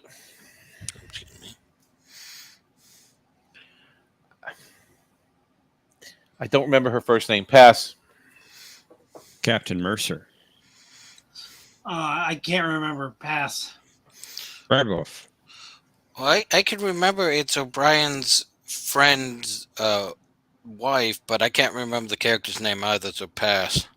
All right, can I? Is it Bilby? But what's the first name? Is it Miranda? Not quite. Morica. Okay. You were close. And welcome, Ervik Sonder. Good pull. These questions are amazing this week. Oof. Thank you. Sharper than a All serpent's tooth. True. Captain Mercer, your turn. I'll take Shakespeare 300. Neelix experiences a crisis of faith after dying and being revived by Borg nanoprobes. Pass. I'm not a Voyager person. Brad Wolf. Pass. Omnicast. What is Mortal Coil? That is correct. Good That's job. the one. I didn't know that was a Shakespeare quote, but that's I didn't either, but I remember the episode. Yeah. You're welcome, Ervik. Okay, I'll take Brad. Go ahead, Brad. 200, same category. Sorry about that. No problem. Aliens hijack the Enterprise for a trip back to the Andromeda Galaxy. Well, sounds like a typical Tuesday to me, but I want to pass. Omnicast. Yeah, those things on their belts. Pass. Captain Mercer. what is by any other name? You got it. It's one of my Nice. favorite TOS Mm, episodes. nice. That might actually be my favorite. I did like that episode. Not my By the way, favorite, but poor girl that got crushed. Indeed. it's amazing that they did that to a female character back then. Yeah. Oh, with the powder. Yeah, I remember that.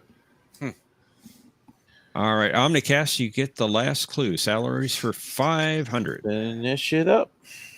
In 1930 New York, Kirk spent this fraction of their combined salaries to fill an order for Spock, leaving just enough to buy assorted vegetables and bologna in a hard roll. Fraction. Not a percentage, it's a fraction. Pass. Captain Mercer. I'm gonna pass. Oh, I know what it is. Bravo. Well, Sorry. you can tell me. I'm gonna pass as well. Can I? Even though I don't get points, can I give you Yep. what I or just real? Yep. Just Eureka me 9/10. That's it. Wow. Well, that really is a fraction. Okay. Okay, That is. John, would you have taken 90% if I had said 90%? Yeah, I think I would have accepted that. Okay, I'll be honest because that's what I was thinking. 90%. I wasn't thinking 9/10. 9/10. I was Eureka Okay. right as I said it. Right as I said the word "pass," and the answer came to me. Oh, I hate when that happens. Yeah, it sucks. It's one of those All right. nights. I'll blame the meds. All right, I put the Thanks, link Kronos. to Cosmo Buzz. By the way, I'm in having so much fun with these questions this week. Absolutely. Link to Cosmo Buzz in the private chat. Yes, yes. Good night, Kronos. And consider how much you would like to bet on this category. Captain Proton.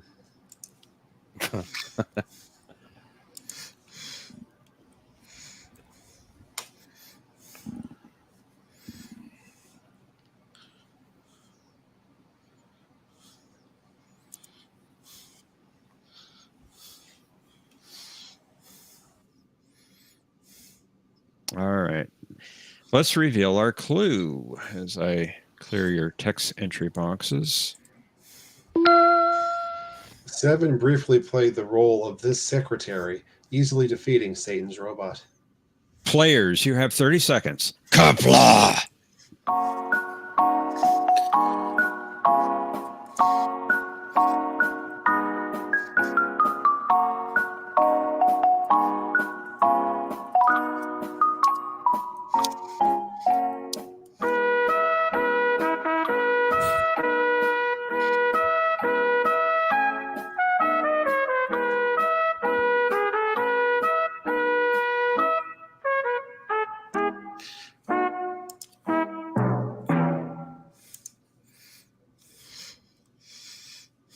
All right. Your answers entered in the board.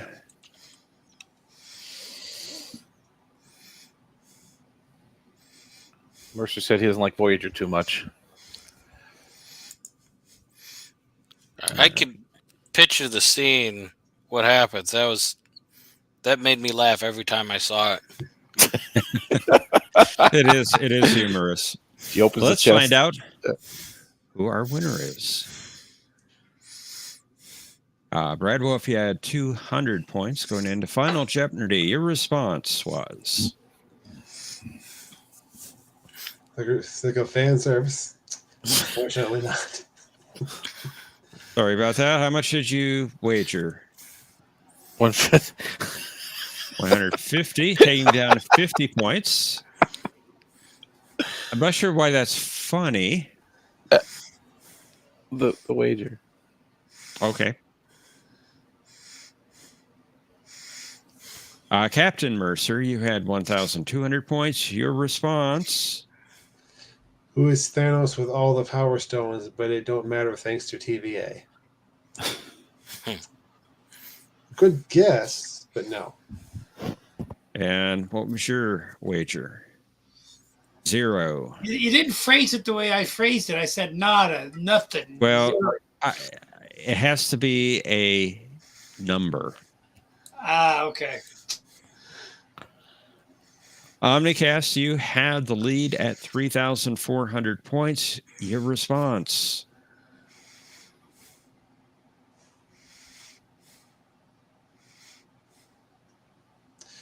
Who is Constance Goodhart? We are Borg. That is correct. Very Nice. good. Very good. And your wager. 900 points. You need 4,300 Omni points. I give Omni a lot of credit, but I also love the questions that we've got. Oh yeah, Seriously. 100%. John, these Yeah, questions are getting better and better. Well, Yeah, thank you. excellent. Excellent. And My like I brain said- hurts. Like I Honestly, said, I don't know how he does it week in and week out. Yeah, 3 Like- rounds too. some of the questions also have little indications, even if you don't know the episode, what the answer is, that you could get it if you know something. You know what I mean? Like I was saying, with that Chekhov question with the godlike being, if Apollo. you just remembered that Chekhov was prominent in an episode, you might just get it from that. Indeed. Yeah, great. Because he wasn't prominent in a lot of episodes. He wasn't like that. So. You're probably going on about how it was better in the Soviet Union. Close enough to smell them. Yeah, you needed more Tribble questions. That's the only problem. You needed more questions about the trouble with Tribbles. Well, there's always next week. True. Is that the Enterprise bridge or the Reliant bridge behind you? Yeah, it's the refit bridge. I Yeah. like that. They have I, great. I They have great. said in the private. Yeah. Yeah, I said in the private chat that I enjoyed Joseph Ruskin as Gold in Gamesters of Triskelion. So rest in peace, Yeah. Joseph. Yeah, he was good there. I loved Yeah, how He's great. I loved how he played the Cardassian agent, because it's almost like they purposely didn't sync up his head movements with his what he was saying to throw you off, because you're only seeing his eyes and his head, his forehead, and so they kind of like made it more mysterious by almost not syncing up what he was saying with his head movements, just giving Yeah, it they off. lit that scene funny. You're right. You didn't see his mouth moving. You saw his eyes the whole time. And yeah, but that was even, cool. even then, like they didn't sync. It almost seems like they missynced it on purpose to leave you this eerie feeling that he's not. You don't really know what to make about him. A millennial. Anybody millennial. from the 2000s here? What's a millennial? So I haven't seen the new episode. I haven't seen any of the new I am a episodes. child of the 60s. But how was the musical episode? Well, I liked it. It made me laugh. We may deduct some points from you, Mercer, for even asking that question. And take the win away from me for admitting I liked it, right? All right. That's it. I'm just No, asking. we won't do that. We won't do that. It put a smile on my face. It, That's all I'm going to say. yeah, it just doesn't. What more can you ask for? I just sat there in disbelief. The only episode I literally sat for the It old. just doesn't make Terminator? sense to have Strange New Worlds with a musical episode. Yeah, But did you watch it? Because I don't know. I mean, I heard it was good. But anyway, because I was thinking about the Platonians a lot, right? When they made Spock sing and they made them to go through hoops. Now, this was a subspace anomaly, not to spoil anything. It wasn't a being, but, we've seen this kind of thing before. The mind control and, singing a bit. It's not exactly new, but having a whole musical, that was different. Wasn't really, well, And the Klingons doing K-pop at the end. That that made no sense whatsoever. That took me out of it. Not that I was in it, 100% anyway, but that just Why took would it, they? Yeah, Why would they sing that? They wouldn't know that. because it's K-pop. They're Klingon pop, not Korean pop. You don't know K-pop until you hear it in the original Klingon. And the original, yeah, just on the subject of episodes Oh, where you jeez. sat there in disbelief. I remember, and as much as I love Deep Space Nine, the episode where Quark dresses up as a woman I remember Yeah, that was Oh, pretty God. bad. That was rough. that was Yeah, really pretty hard bad. for me because I loved the show, and I'm just like the teaser was funny. The teaser was funny, but after that, I had trouble watching that after The Prophet and Lace, right? Yep, Yeah. Prophet and Lace. That's That That's it. rough. Yeah. But look, I mean, I'm not saying that the series has not had bad episodes in the past, but this takes the cake. they put a lot of effort into it. Could you at least concede that? Like the way they put it together and the songs and the music. I mean, what is K-pop? Well, Korean I know. pop. I know. Korean Zoe, Korean she pop has music. experience I don't know that. with What was it? music, and Okay. Zoe from A Question of Trek, she Yeah. she Oh, has Zoe, experience with music, and she said that the songs for the most part didn't make sense, and they all sounded roughly the same. The melodies, you mean, the instrumental in the background, Yeah, and it yeah. didn't fit the characters half the time. Yeah. So I don't know really if they put all that much effort into it, and for the I see. Klingons, Was it it didn't as- fit at all. Was No, it- that was over the top. I think that was Let me ask silly. you a question. Was it as good as the episode of Buffy where they went into song? Well, I think right? It's like that. They're paying homage to that, I think, almost a little bit, right? It's kind of like that. That was a It great is, episode of Buffy. Yeah. I wasn't a Buffy fan, so I don't know. I didn't see that episode. I'll tell you, I did like when Bortus had a concert when he got everybody on the ship down into the shuttle bay, and he performed a bunch of songs. That was fun. From the Orville when he when they were trying to like come up with an alibi for why they couldn't be in sick bay, why nobody could be in sick bay. So Bortus had a concert. Gap after dark. I feel your anger. Well, speaking. According to Gap, I'm sorry, Mercer, you're going to have to leave us. Have a good night. Oh, he came back for some reason. How'd that happen? I was no, It I was was the worst going to Trek say ever. that in TOS, you guys mentioned this I think a couple weeks ago about Charles Napier with the those hippie guys in the TOS episode. Did you guys know that David Soul was The Way to Eden, yeah. David Soul was in that? Yeah, that's pretty cool. Mm-hmm. Before he did Starsky and Hutch, I thought that was pretty cool. Oh, he played one of the students. Yeah. Yes. I want to go back to I think he Thomas's was comment. uncredited. I don't remember if he was in it or not. Was he the ambassador's son? He was Was that him? It could have been him. Yeah, sure. I know he. You have a hard lip, Herbert. I don't remember him being credited in the credit. So I'll have to look at it again. Thomas says it was the worst Trek ever. I was. But was it though? Like, can we name worst Trek episodes? Yeah. I think we could name one or two that were worse. I've got one. Okay, go ahead. I want to hear it. Yes. I don't remember the name of the episode, but it was the one where they made Spock human. Completely human. That was worse. That was worse, actually. Yeah. That was. Yep. I thought Spock's brain was worse. No, well, I'll take Spock's brain over. Yeah, Spock's over any of brain's this. I watch Spock's brain every day of the week.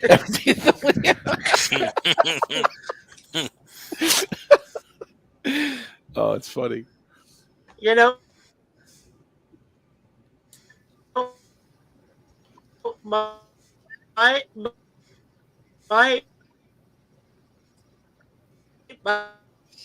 favorite Enterprise episode is Near Darkly. When you guys mentioned that, I was like, I think the bookshelf astronaut is affecting Mikey's signal. I think the Gargantua is having gravity. Transmissions from the Tesseract. A little bit garbled. Indeed. It's gravitational pull. Spock's brain is Shakespeare compared to this episode. That's great, Cap. You clean up the transmission jars. I certainly hope they put that movie in IMAX theaters again next year for the 10th anniversary. Interstellar. Oh, that's in that's 70 a great millimeter. film. That would be good. Yeah.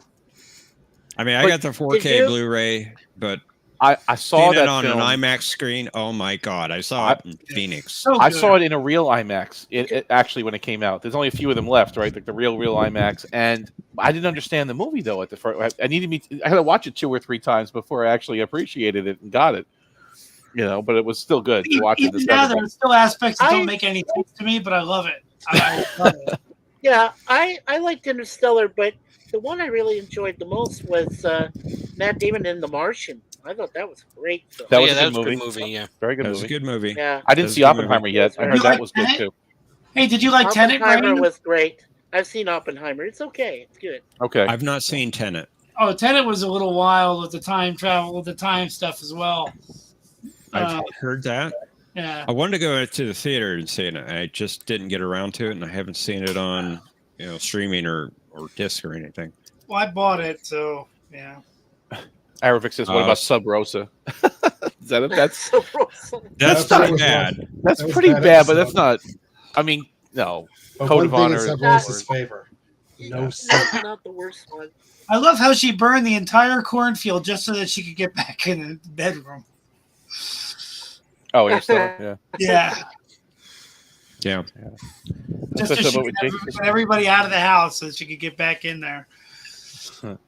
I didn't get that at first. When I first watched it, I couldn't figure out why she was burning down the cornfield. Like, I just wasn't making the connection. Because there's so many things going on at that point in the movie. Get him out of the house. Yeah. Yeah. Yeah. No, I think we could name worse. If we go to each series, we can name at least one worse episode than this musical. And I agree with Professor Brainy though. Profit and Lace, I think, might be where, even though I haven't seen the new episode yet, Profit and Lace was really hard for me to get through. And I like Move Along Home. Guess what? I like Move Along Home. I like the concept. It's aged better. Yeah. It has. It's not a terrible episode. No. It's not a great episode either. I love the idea of role-playing games and rolling dice and having people like go to next level. I love the concept of Move Along. Threshold, Code of Honor. Oh yes, Matthew's favorite. Indeed. Well, he got that confused with what was the one? It was Part of Glory, right? Farpoint and Encounter. Yeah, Farpoint.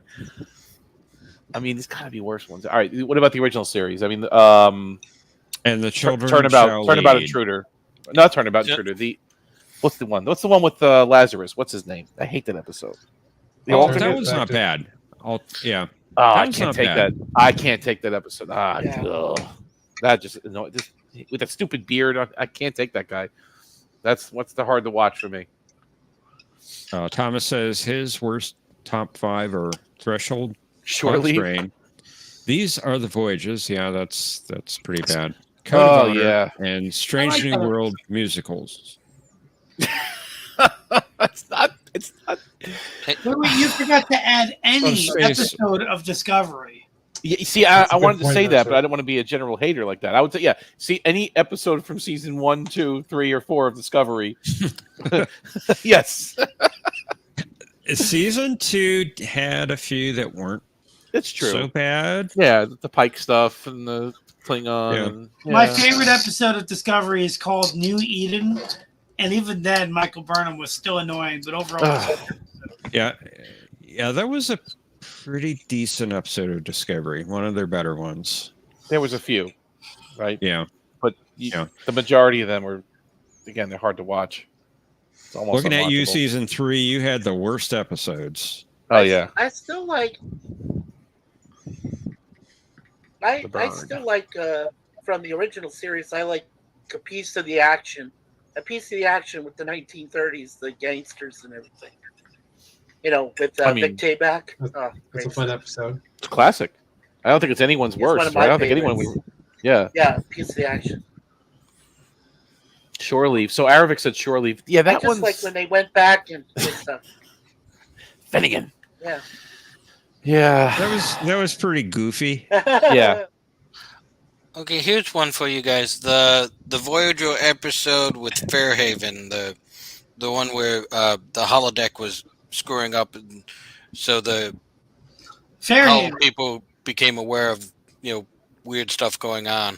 So is that the first Fairhaven or the second one? Which one? Because they were both pretty bad, but which one was the? I think it was the second The second Fairhaven one. one. The second one is where the holodeck Yes, was falling second apart one, and had Yeah.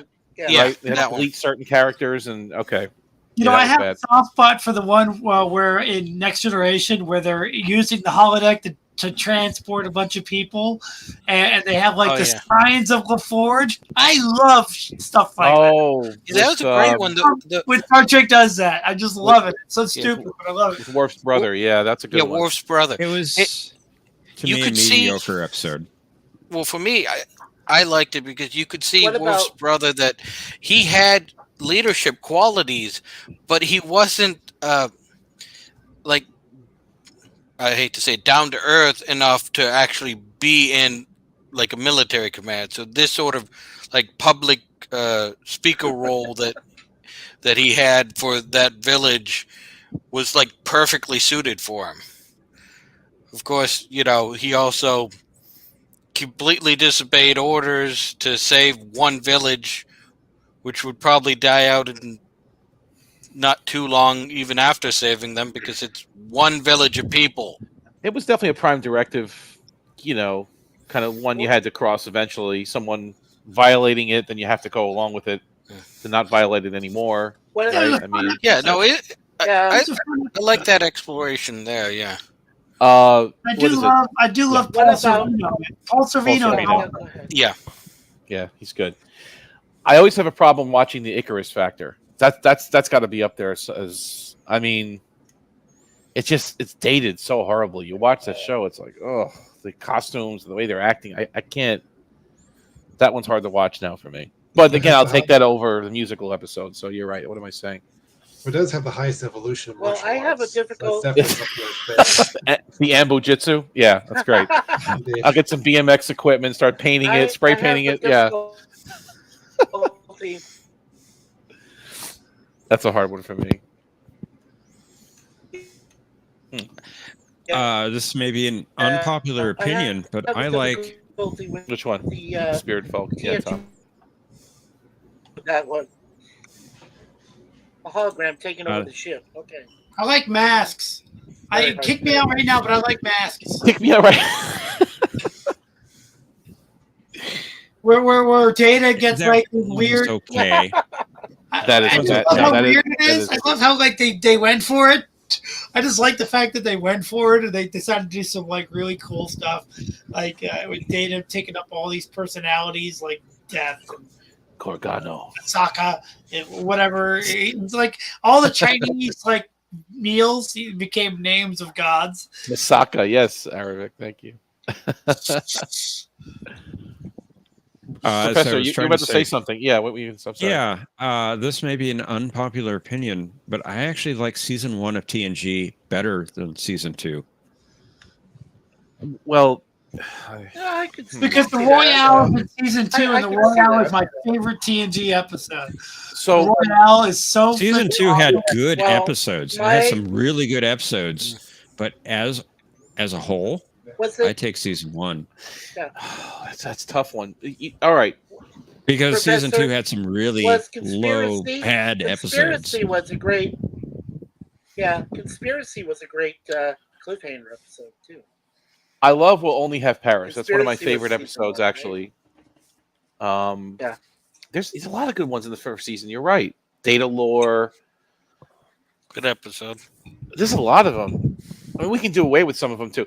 What I I bet like if we- about season yeah. 2 is the slower. Sorry to interrupt. Is the slower pace of the episodes. Like if you take Times Squared, where they find the double of Captain Picard, in a modern episode, they'd get to like where they are at the end of Act 2 by the end of the teaser. But I like the slower pace of the episodes. And I actually like that episode. Yeah, It was creepy. yeah, it was creepy and weird, and the way they had where Captain Picard couldn't interact until he was closer to his own time was a really cool idea.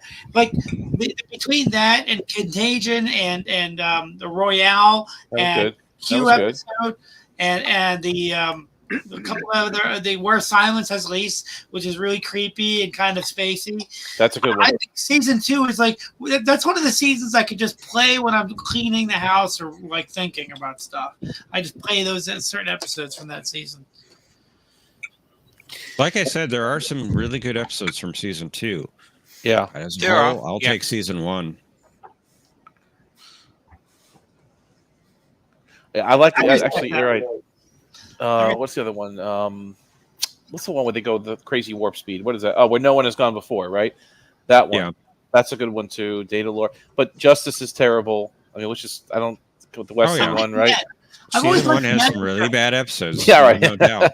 I always like the end of Haven. the episode. Both I always worlds. like the end of the episode ever That's since my I was favorite two-parter. Which one? Justice when Picard says it. When is justice ever as simple as a rule book?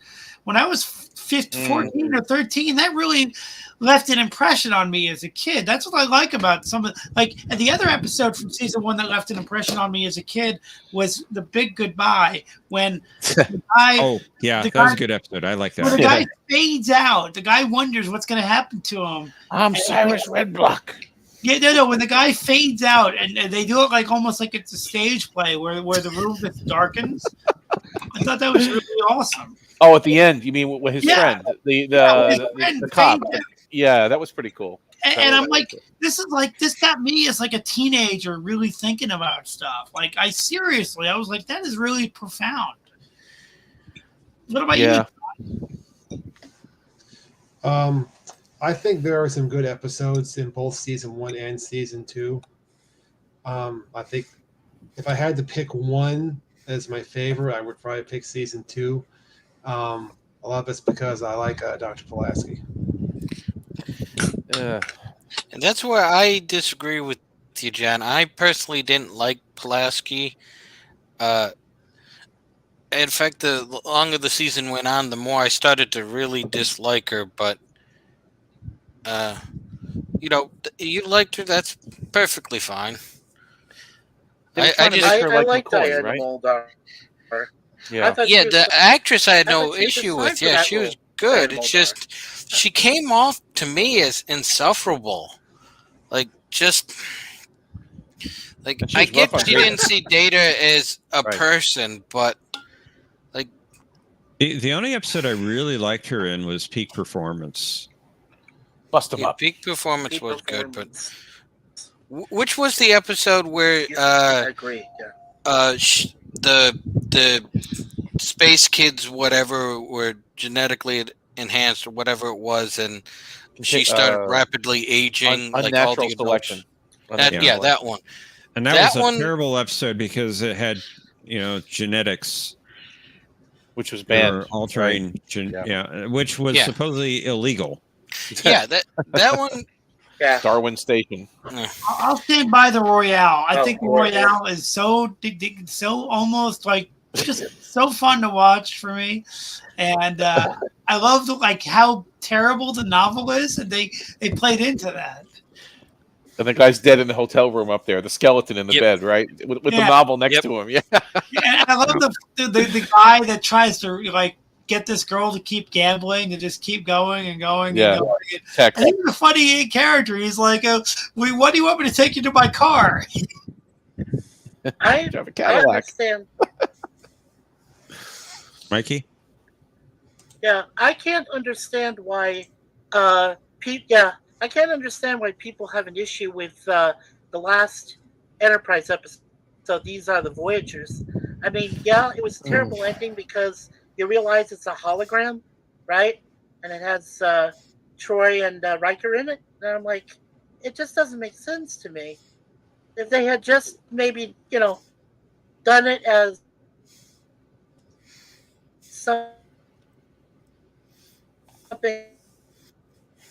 You mean something that they did for real instead of a hologram? Other than as a hologram, then it probably would have made sense. But, Ervik, that was season 2. It was Contagion. It's the episode title. And for the record, I did like that episode. The only thing I didn't like is they were sneaking around the neutral zone. It was like, there's no consequence for entering the neutral zone. Not every area of the neutral zone is popular. So maybe they were in just an area that had no strategic value, kind of like being in the middle of the Pacific Ocean. I don't know. I mean, the Romulans were there too. Yeah. Well, maybe the Romulan in charge of monitoring that section was a little drunk on some ale and wasn't really paying attention. I like the I like That's the possible. Riker line. If it becomes needing to fight them, do we have any rocks that we could throw at them? You know, and the whole line about fate saves little children and ships named Enterprise. That's a classic. Yeah. You know, something like that. I don't remember the whole quote. I think Kirk said it. Yeah, I think Kirk said it best when he said, "No more Romulan ale at diplomatic functions." I mean, they really crammed a lot of. There's almost too much in that episode. It's almost like they crammed every cool story idea that they had into that one episode. Like, For the record, because the idea of Data, the idea of Data having this problem where he malfunctions and he's given directions, and the Gateway and the Romulans and them not fighting. Like, it's almost like they crammed every good idea they could into one episode. The Yamato, the sister ship blowing up. Yeah. Yeah, just like it was a really great episode, but it's almost a little too packed compared to like I thought the same thing when I first saw Relics, because I'm like the season had been pretty boring up to that point, and then all of a sudden, oh, we're meeting the Dyson Sphere, and then here's Scotty, and then here's like the Janolan, and I'm like, man, you're cramming a lot of stuff into this one episode. But it's a good one. I mean, even taking Scotty out of it, that's a great episode. Oh, it is great. I'm just saying, when I first saw it, I thought, you know, you've had episodes where nothing happens for like 20 minutes, and then in the teaser of this episode, like everything happens. You know? In fact, people say Next Generation Season 3 is the best, right? They say arguably, but I think Season 5 is when they had some great ones come out there. Like you said, that one, Relics, was that in Season 5 or was it 6? Oh, that was 6. You're right. It was 6. But Darmok is one of my favorite ones from 5, obviously. I don't know. Season 5, it kind of drags for me in spots. Yeah. You know what's weird about You know what's weird about what's that episode? Unification. Unification. It seems like it's going like you first watch it. It feels like the entire galaxy's political situation is going to change when you're watching part 1 of Unification. Like Spock is defecting.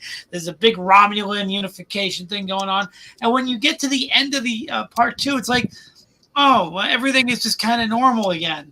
You know, nothing really happened. You know what I mean? It's kind of disappointing. It's a great episode. I love it. But you just feel like nothing really happened. I guess they had to be creative to bring Spock back, right? And they had to do it in a way that kind of was interesting, not just, you know, he shows up. But you expect it to actually change something. Well, I think you started to see the roots of a change there. And I think they did it realistically. I don't think this was going to happen overnight. I'm just saying, like the Klingons are in it, the Romulans are in it, the Vulcans are in it. It seemed like there was something big political shift going to happen, like between, you know, like something, not with Spock necessarily, but just the fact that he was in it, and they had all these elements, and then you get to the end, it's just like, oh, well, it's yeah, okay, just go back. Wasn't there Riker in a bar, right, playing piano, and you had the Zactorn shipyard, and and I love the scene where Picard just like bargains for that ship. That was great, but it just seemed like it didn't go as far as it could have. Yeah, that's good. You can only do so much in 2 episodes. My favorite 2-parter is still Best of Both Worlds. Here. Yeah, Best of Both Worlds for me. This is not my favorite. Yeah, my favorite 2-parter. I saw that 2-parter in the theater. I did too. The Fathom event, that was great. Yeah, they were doing 2 episodes from each season, basically. The Blu-ray release, right? They kind of coordinated it with those. Yeah. And for season 3, they actually did the Best of Both Worlds, both parts. And they did a separate They did a Measure of a Man on Blu-ray. Did they do a Measure of a Man? And then, you know what episode still blows me away is the end. Oh, sorry. And they also did what Q-Who. Yes, it was Q Who and Measure of Q-Who, a Man. yeah. Then, Yeah. And what were the other ones? That was only 4 they brought to the theaters, right? It's just those. Yeah. They did 2 for the first season. They did ones? where Missed that. no one has gone before Oh, I and would have Data loved to see Lore. that. I would have loved to have seen that. I missed that they season were 1. great. Right. Oh man. I would have loved to have seen Yeah. Call to Arms in the theater from Deep Space Nine, because that ending where Oh, yeah. Cisco joins the fleet with the Rotaran and the Defiant gives me chills to this day. It's like Oh. it maybe not as chill-inducing as the Best of Both Worlds, but it's as close as they've gotten to getting to that level. Yeah. They have to upscale the heck out of it to make it look good on the big screen. I mean, even the Blu-ray episodes that were enhanced, still on that big screen, it's They I'm just still saying, look I'd love pretty to good see though. that moment. Yeah. I'd love to see that moment. And that moment, it was just so damn. Like, I saw the DS9 documentary in the theater where they upscaled that all was of great. the Sacrifice Yeah. of Angels battles. That was cool to see. That was a great documentary, and it was so weird. That's what I like. The structure of that documentary was so strange, and I loved it. It's Ira. Yeah, for me, DS9 But, is there's 2. Yeah, sorry. Go ahead. Go ahead, Professor. Finish, Mikey. Okay. I was just gonna say that when it comes to all the episodes of DS9, my 2 favorites are still Trials and Tribulations with the crossover. I still think that's a great, funny episode. I love it. The other one is the Dominion War. Call to Arms. So that's great. I love that too. Sure. There's so Those many are my great favorites, for DS9, and because it's partially serialized, it's hard to pick out specific episodes because they all kind of blend together into one big story.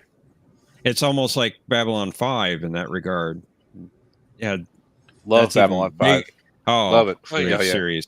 Babylon 5 did it even better though with the serialization.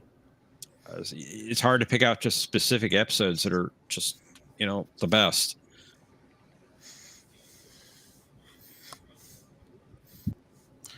But what I was going to say about the Best of Both Worlds, when they had the Fathom events and they had both parts in the theater, the thing that I didn't like was they cut out the cliffhanger. So you didn't get the to be continued. I know. It just went from Riker saying, "Mr. Worf, fire," and then you saw the deflector dish fire. Like they could have done an intermission almost, right? Yeah. They could have done to be continued and then intermission, get some popcorn, come back and watch the second episode. It wouldn't have been a problem. They didn't have to make it like a movie, but I guess they did, and yeah, that was a weird choice because that was like the highlight was the fact that it cut right there. It's weird thinking on the same moment on different format. You have Titanic, and I'm so used to like them saying you may get your headlines, Mr. Ismay, and then it cutting because that's when you change your discs if you've had it on disc. But when you stream it, there's no cutting. It just goes right to that next scene after the ship hits the iceberg. It's weird watching it continuous. Do you mean laser disc? Like you were watching it on laser? You had to flip the disc? Like all the tapes for Titanic and even the DVDs and the Blu-rays, you had to take out disc 1 and put in disc 2 for Titanic. And the transition is right after the captain says, you may get your headlines, Mr. Ismay. And then they stop and you take out your disc or your DVD or your VHS and you put in the next one. And even on the high definition versions, because they wanted to get all the high definition stuff out. So the running time was okay. They had to use side A, side B of the DVDs. Okay. Yeah, no, it's 2 different discs. Oh, 2 different discs. Okay. Yeah, so you had to get out and take it. So but with this, if you stream it on Vudu or something, it's just continuous, which is very surreal because I always find myself getting up and getting ready to change it. So Gap and Brad Wolf were talking some B5 stuff here. It says, "Did you watch the Crusade TV show? I wish it had lasted longer." And then Brad responded, "I wanted to watch Crusade, never had the chance." Crusade was a spin-off show of Babylon 5. It only had about 12 episodes or so, and it was great. Was it a whole season? I think it was half a season. Well, if it was, I think it was actually a little 16? More than 12, like 16 maybe 16. Or something? Yeah. and it was good. Yeah, it was goodish. I mean, I like, was it Cole? Gary Cole was the captain, and they had some Daniel Day Kim was the first officer. He had some great actors in that show, and had some good stuff. I liked it. I like Crusade actually. There were 13. 13. I just All looked it up. Yep, look, 13. Yeah. Babylon Are we- 5 are Jeopnerdy. we Anybody? talking the John, same- could you handle Are that we or what? talking? Well, I personally couldn't because I haven't seen it. That would be a Now good the one. problem with Crusade, I did Omnicast. see the Wait, are show, Omnicast. oh. Sorry. and I thought it was pretty good. But the problem is they showed them out of order, Yeah, the uniform and it changed was really backwards, weird. right? They Yeah. went from a gray uniform to black, back to gray, or something like that. It was a weird. So it was change. kind of hard to follow. Yeah, And it was a Hey, Omnicast. spin-off of the last TV film the last movie at the right, time for Babylon 5, Call to Arms, called Arms with the new ship, the Excalibur, right? The the Excalibur. Yeah. Brady, they should have just gone right for Edmund's Planet. I never had a chance. Yes. I think, Brad, I think you can get them on Amazon on DVD. I think they're still available on physical media. Crusade. I've never seen it streamed anywhere, for that I can remember. And occasionally I've seen it on the The Sci-Fi Channel. Omnicast. But yeah. Yeah, I tend not to watch the Sci-Fi Channel Yeah, anymore I was- since I was it went to saying, is that Siffy. I'm just bitter over the name change. Mikey, are you asking a question? I'm sorry. Sifi. Mikey, go ahead. Oh yeah. I was just asking you. Yeah, I was just asking. Omnicast is. We talk about the same Gary Cole that was in the Office Space movie. That would be him. Come in and Yeah. like, you got to do these reports on Saturday. Oh my god. Yes. Yep. Okay. And I don't know Captain- what show what you're was his talking about name? now. What was the Okay, character's name? I yeah. don't remember his Matthew name now. Gideon. Gideon. That's That's it. right. Matthew Gideon. Captain Gideon. Gideon, I haven't seen Captain Crusade Gideon. since it originally aired, And- so And, that's been Daniel like Wow. Day Kim. And that was on TNT, right? Because it was right after. 23 years Yeah. ago or something. Wow. And the music Yeah. was different too. It wasn't Christopher Franke. And, it was and Daniel- Evan Chen or something who did the music. It was different. Yeah. Different flavor to the show. Yeah. Totally and then different Daniel feel to and the then music. Daniel Day Kim went on. Yeah, and then Daniel Day Kim went on and did the reboot for Hawaii Five-0. He was in Voyager too. He was in a That's Voyager Daniel Day episode Kim. as well. Yeah. Yep. Yes, he was. And a lot of the actors crossed over to Star Trek. If you took the actors from Crusade and P5, a lot of them crossed over. I mean, that in the They 90s did. especially. Tracy did. Scoggins played a Klingon, I They believe. did, Or no, yeah. Cardassian. She played a Cardassian. Pat Tallman. Well, they both filmed in California, so And then, what's his name? Jakar. Andreas Katsoulis played Ambassador or Admiral Tomalak, right? He was Yep. in Yep. good TNG. old Tom.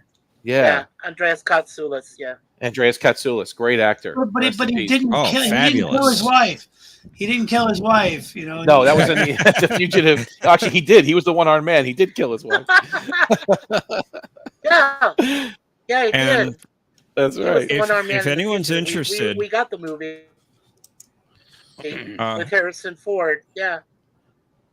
Speaking of Babylon 5, it's Yeah. been remastered by, I guess, HBO did it? Yes, Well, but they took Warner it off Brothers recently. did it, but HBO, they aired it on their streaming service, and it's currently on Tubi, I think, for You free. You can purchase Huh. the remastered ones, I think, on Apple iTunes or whatever Apple services. Yeah, you can Um, also get it on Amazon. but they're not However, there's remastered, though, are they? On Amazon? They are. They Oh, they are. are. But Okay. two of the episodes have a scene missing on Amazon, Oh, really? and I don't know why. However, the Blu-rays are coming in December. Oh, I didn't know that. Thank you for telling me that. I'll wait Yes. for that then. Because I was going to buy them because they stopped streaming it on HBO. So I thought maybe I It's should on buy it on Tubi. iTunes. Oh, that's cool. It's on Tubi, but I'll wait for the Blu-ray then. That's worth a purchase. It's a great series. Absolutely, I agree. It's at a ridiculous price right now on Amazon for like $150, but Well, you can that's get the it pre-order, from. right? Hey, Professor. Well, it started at 120, and I got it at 120 on pre-order. Yeah, It'll that's a probably lot, go Frank. down, but Yeah. at Best Buy it's 99. It's going to go down. How many people are going to be It going should- after this? it should Yeah, go down. that's- they're being a little cheeky there. 152. What on Amazon right now? No way. Yep. I don't understand that. And I mean, I'll get it at 120 unless it goes under that, which is it a metal probably box? will.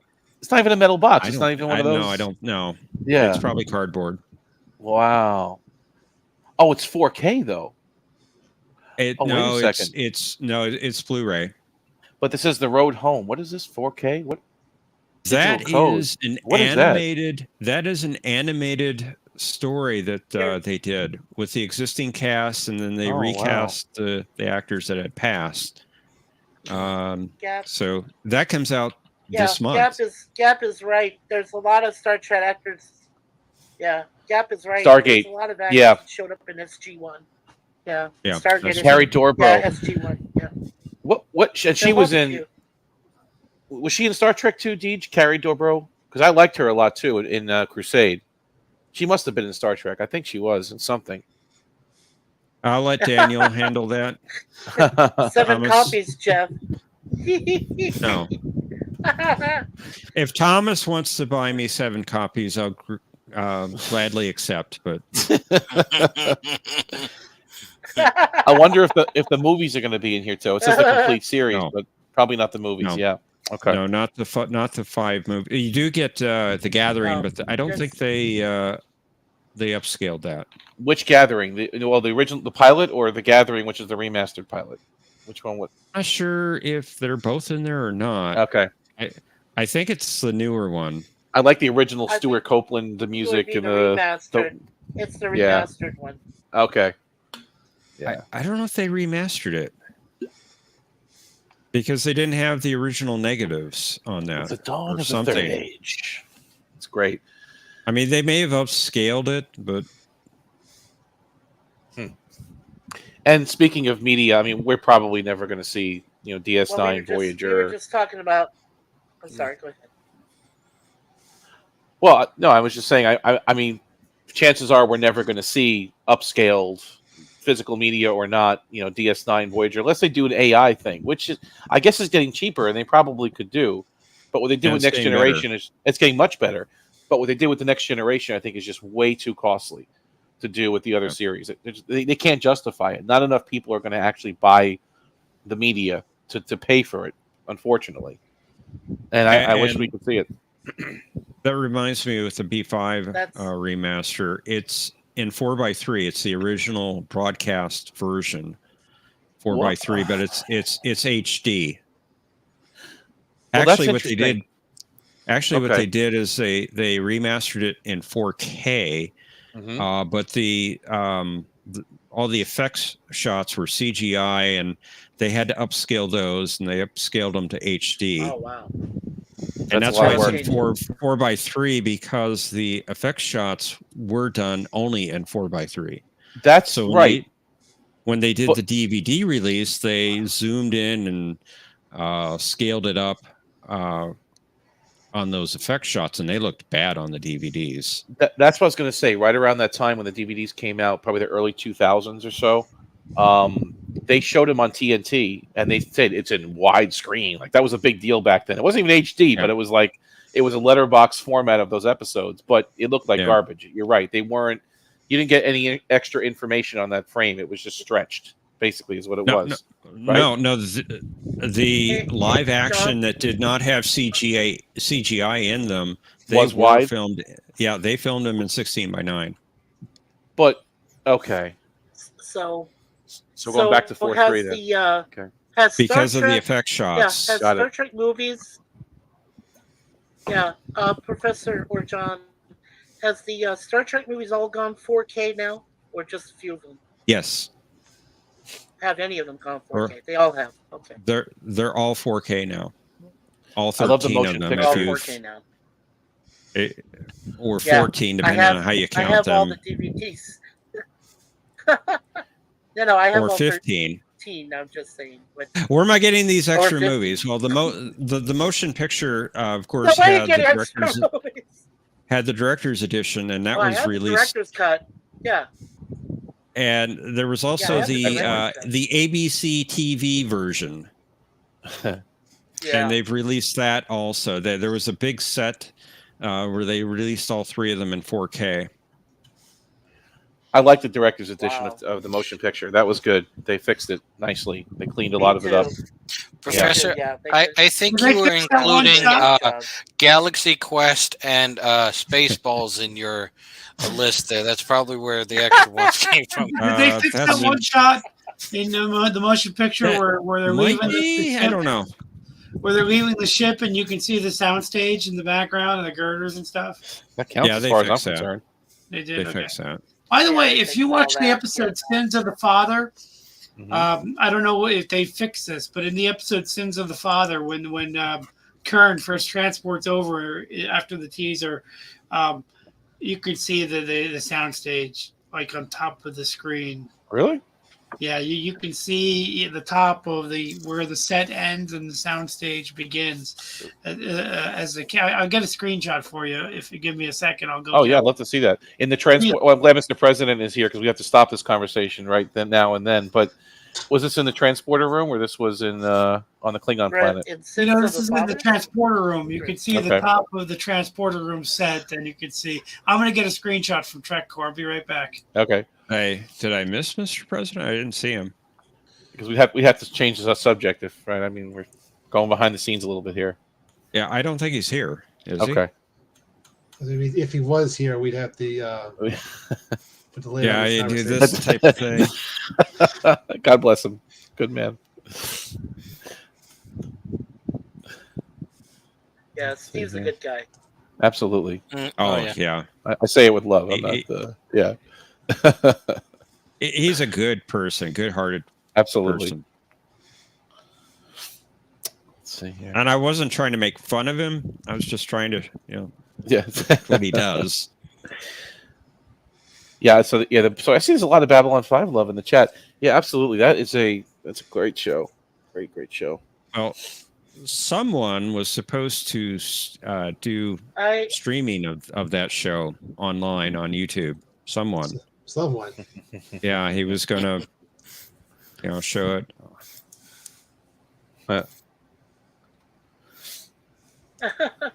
That didn't happen, though. Who was that again, Thomas? Maybe John remembers. It's been so long ago. My it's hard to computer's say. having trouble, so I'll just have to Okay. look on That look on got to Netflix. see Hold the on. episode. What was that, Mikey?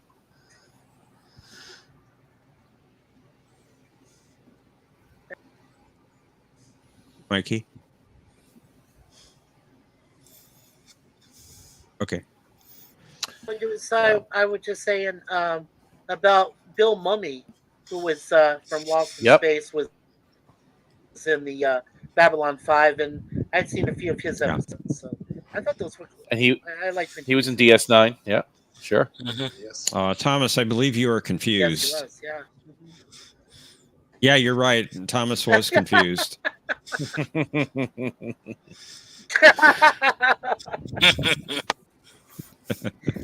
No, Thomas, it was you.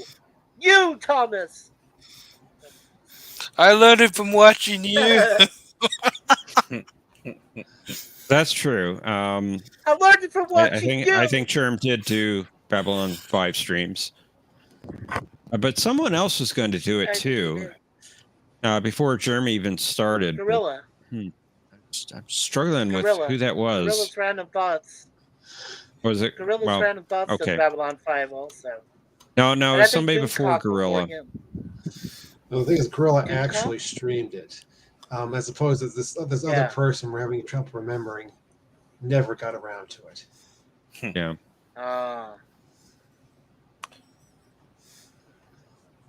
Oh, cool. Arabic, that is a very good series. Very dark, Battlestar. Yeah. Yes. very dramatic. Well, that was Ronald D. Moore, right, from Star Trek. Yeah. Yeah. Edward Humanistic James Olmos. Cylons, though. I mean, That was odd. weird. Yeah, it was weird. Yeah. Remember, it was what, the third episode?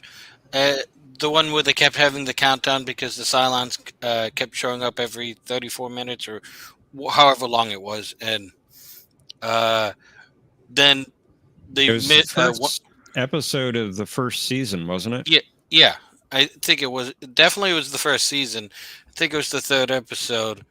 And well, when the one ship finally showed back up, and they realized this is probably the ship that the Cylons had been tracking, I read about how they originally you were supposed to be able to see people in the windows, like banging, like "We're here, don't leave without us." But they thought it was a little too dark, being able to see people still on the ship. So they had a scene where, like, looking in the windows, we can't see anybody, just so there's a little ambiguity there, whether there was still people alive on the ship or not. Yeah, I think that Teach and I are old enough to remember Lauren Green playing a Dom. 33 was the title of the episode, Yeah, and that's why it he- was That's why- indeed the first like- episode All right, so after the miniseries. I put the Okay. picture. I put the picture in the chat, but the problem is that when I paused it, Netflix puts the title of the show almost over the part of the picture I want you guys to see. If you look where it says generation, you'll see that there's wood beams above the transporter room set. I do see it. Wow. Yeah. I don't know if they fixed it on the remasters or not, Oh. but that was that. Yeah, you could It's- kind of see it. The camera pans quickly. It's hard to see, but by the way, I did see 33, good episode. But yeah, this is yeah, you could kind of see it if you're Yeah. looking at the right moment. You'll see Huh. it. I never caught that before. It's an odd Yeah. angle they just shot Kern at because it's like an upward angle on the Well, transporter. they wanted to get them all dark and dramatic, so they Mm. darkened the whole set to make him look awesome. He's a and, big but- guy, Tony Yeah, Todd. but then when they panned from him, you can see the wooden beams atop above the set. Wow. Difficult to see because I put the like I said when I paused it, the generation love thing kind of covered it. But if you watch it, you can see it. You see a 2x4 going right across there. I see it. Yeah. Yeah. That's funny. That And was- if you watch the original Yeah, version of Unification, you that guys was, know that. yeah.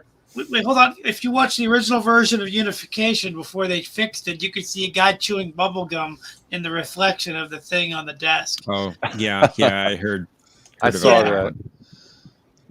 on the screen. Yeah. You got to rethink On that. the little Deej. thing on the desk. Yeah. Uh, the crystal thing or whatever. That's not true, Deej. I'm sorry. Galacta 80 was better. Galactica. I think you've been trying to Galactica. shoot down zombies too much. I think it's affected you.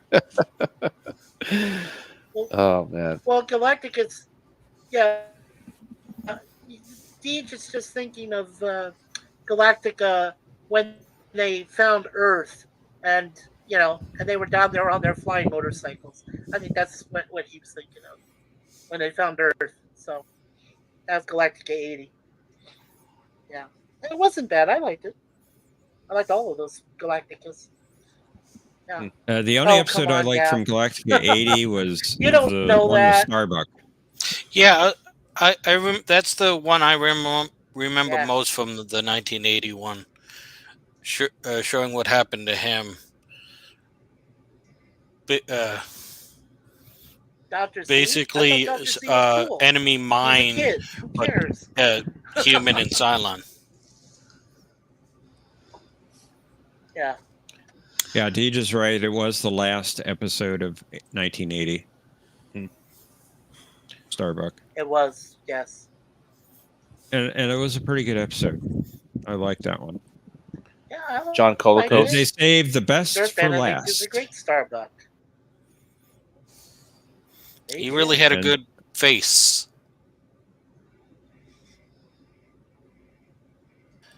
No A-Team fans?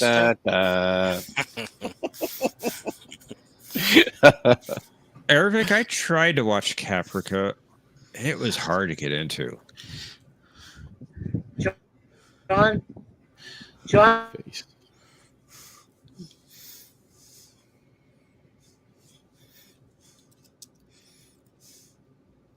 Mikey, you may want to exit and come back in.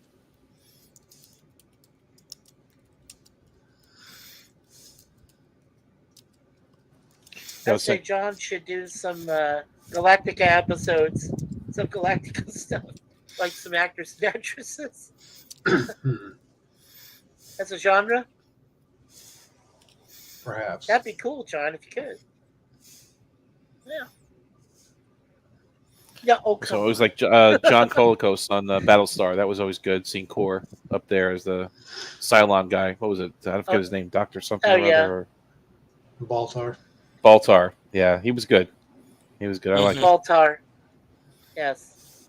That wasn't huge in the Battlestar, but that was cool. All the Cylon stuff was cool to me. The robots with the thing, the eyes going back and forth. I like that stuff. It was a good story. Wom wom wom wom wom wom. Yep. Yeah. I remember how they went. Wom wom. And that's how Glenn Yeah. Larson created Knight Rider, right? After that, he created Battlestar Galactica. Also, the Knight Rider. He liked that scanning light thing in the front. Yep. It was a nice effect. He liked it. Definitely remember. I love the original Battlestar just for the space battles and the sound effects and the music. Like the story's good too, but just all the superficial geeky stuff is what I like about the original show. I got another picture of the girder. I'm gonna put it up. Sure. But yeah, I just love the show for all the battles. No, it's like comfort food. It's like watching the original series nowadays. You watch it, it's just comfortable. You can relax watching it. Yeah. Bracing yourself for from You don't have to musicals worry about or a sudden whatever. musical song. Yeah, I was gonna say I was waiting for it. I know. You don't have to worry about F-bombs either. That's true. I managed to get a picture I'm without. pretty sure they dropped quite a few fracks in there. I managed to get a picture without the writing over it, so you could click on the next scan. I'll click on it. I'll click on it right now. But will anyone admit that it made them smile at least that episode? Just put a smile on anyone's face, or was it a frown, and that was it? It's like, come on, what the hell am I watching? Oh, I didn't watch it. Okay. Silver Tarp. The Klingon scene would have worked as a parody, and only as a parody. Like in Lower Decks. It didn't belong in this show. It belonged in Lower Decks or something. Yeah, you're right. This is true. Yeah, you're right. That's the only Yeah. series that would have worked in. Yeah, you're right. Yeah. Like I said, it's not a great shot, but you could see the girders. I loved how Seth uses music in the Orville. Like the way he used that song "Try" from Dolly Parton in the Midnight Blue episode was fantastic. Like she's singing the song and then it becomes part of the soundtrack. And Jolene was used. 9 to 5 was used. Yep. Like Seth is brilliant at using the music. That when he used Billy Joel, for example, he was brilliant at his incorporation of music. Now I haven't seen the episode yet, but Seth has an instinct for how to use music. Yeah. Okay. And he's nostalgic. Speaking of Dolly Parton, real quick, my brother recently asked me this trivia question: what does ZZ Top and Dolly Parton have in common? Not music, but music related. Music related? Well, Are they family? No. Good night, Cap. Thanks for joining us. Good night. Oh. Dude, Good night. Were they in the same choir? Were they in No. the same choir? No. Anybody remember the ZZ Top song Lagrange, or however that's pronounced? Lagrange. Yeah. Lagrange. It's a good tune. It's their most familiar tune. Apparently, that song filmed in the Texas town, whatever, inspired Dolly Parton's "The Best Little Whorehouse in Texas." Oh. Oh, that's on Lagrange? Oh, okay. That Cajun town outside of Lagrange. Yeah. Deej, that's pretty A lot of bad. nice girls out there.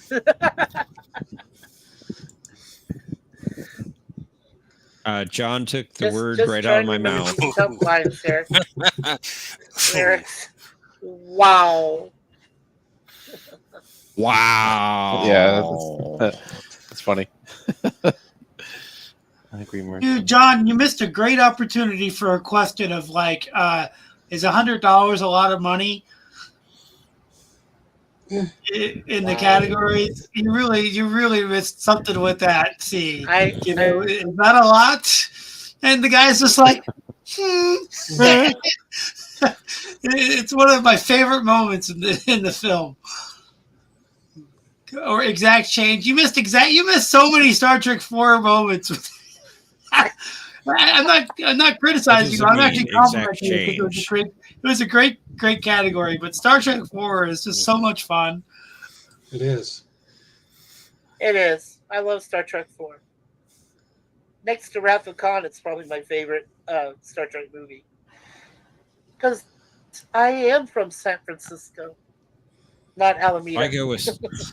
I love need help finding it. Need help finding it. They look up at the billboard with the yellow pages. I don't know. That was just very cool. Well, six was great. And Nicholas Meyer again. Same thing with Star Trek 2. He came back for 6. That's really great.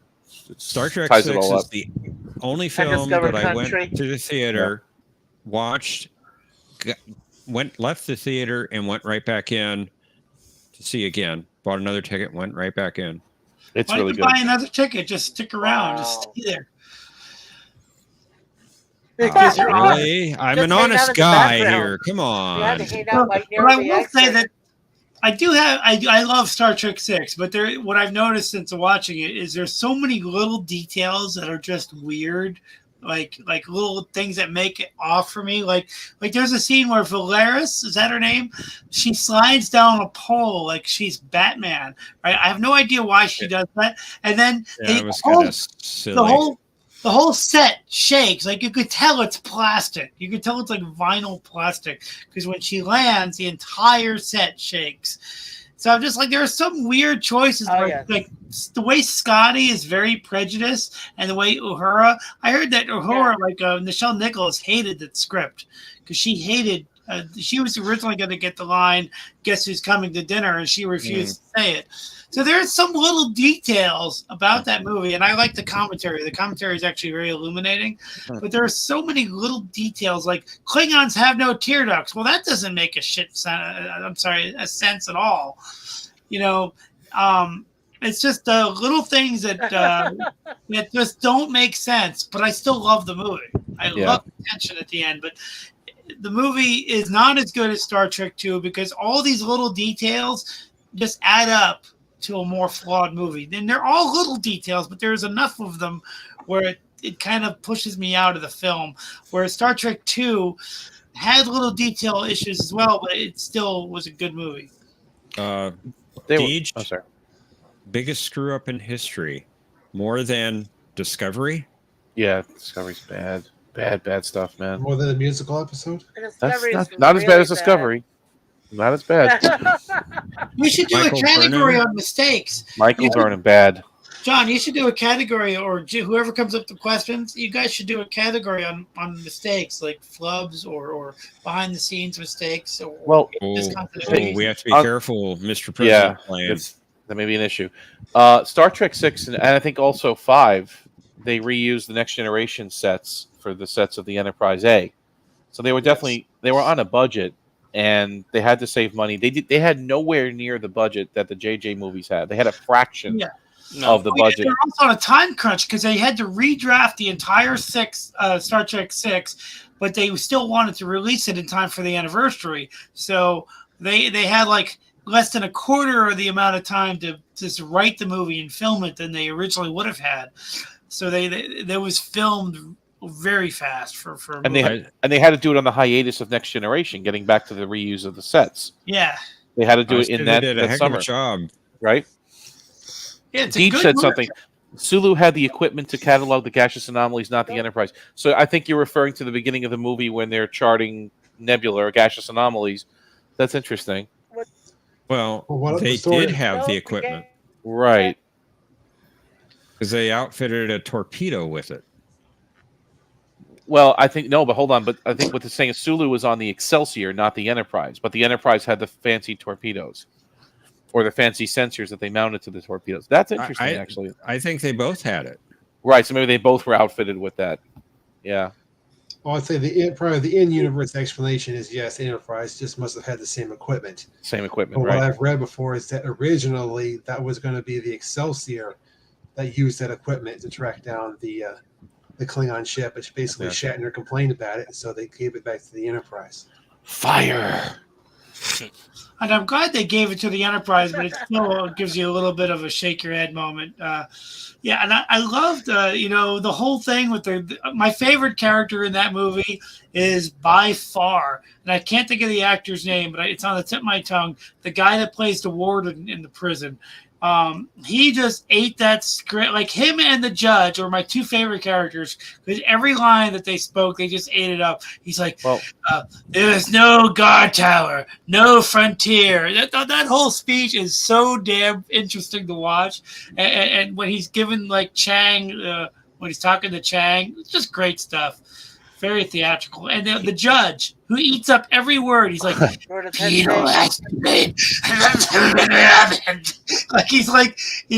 like the guy from The Princess Bride. He's like, you are in the pit of despair. Don't even think about trying to escape. That actor, I mean, he's played so many characters in Star Trek and Babylon 5, by the way. But Shepard, I mean, Mark Shepard. Yeah, he's been in season 2 of Next Generation. What did he play? What was his name? Graves, I guess it was, right? Yeah. And then he was also in the JJ film. He played the head of the Vulcan Science Academy. He was also in Transformers. You remember what he played in Transformers 2007? He played the ancestor of Witwicky, who the guy who was like, we're gonna find the polar ice cap. We're gonna remember at the when they do the flashbacks. He's the guy that found Megatron. Yeah, really nice. He was in Voyager as well. I believe an episode of Voyager with I can't remember exactly which one. He played with 7 of 9, I think, or something. There was something with that. It was the one with the telepathic pitcher plant, I believe. The telepathic Did he play the judge too? Did he play the judge in 6 as well as the warden? Or no. I don't think so. But the guy that played the judge also just ate up every single line that he was given. And it was good. Well, he didn't have very many lines, so he made the most of it. I feel like I'm missing something. He was in some more Star Trek, though. I feel like I'm missing an episode or two. He was in. But I liked Michael. I liked Michael Dorn's. Yeah, I liked Michael Dorn's lawyer, Klingon lawyer role in that, though. In the Worf's grandfather. Michael Dorn. He was so good. I liked him. Yeah, Colonel Worf. Yeah. Yeah. Yeah, he was good in that. I like that. Yeah.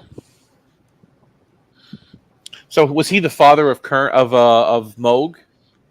Yeah, that's the implication. He was the father of Moog. Yes, Moog. Worf. Yeah.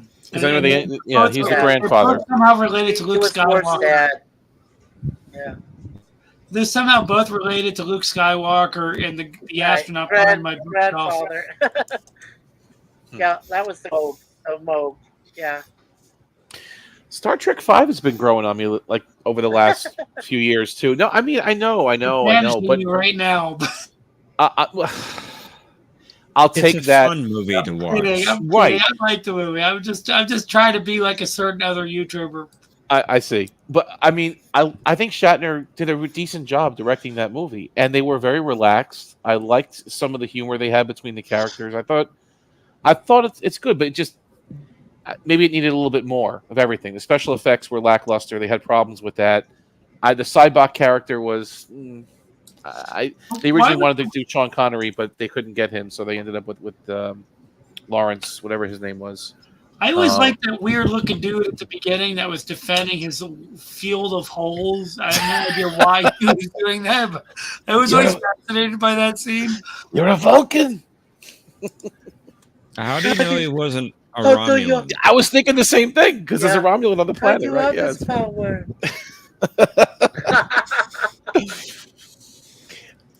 It's good. I like the scenes John, of the camping. Which thing are you doing for Question of Trek tomorrow?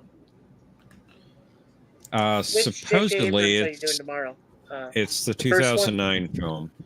Yeah. Oh, dude, that's a ridiculous movie. Like, what I hate is like J.J. Abrams. said it. J.J. Abrams has no sense of what astronomy is. Like, I got to talk about this real quick. Like, first of all, kilometers from the Klingon border is like less than the orbit of here to the moon. Right at the beginning, when they talk about how far away they are from the Klingon Empire, They meant telecams. less than the distance from Yes. here to the moon.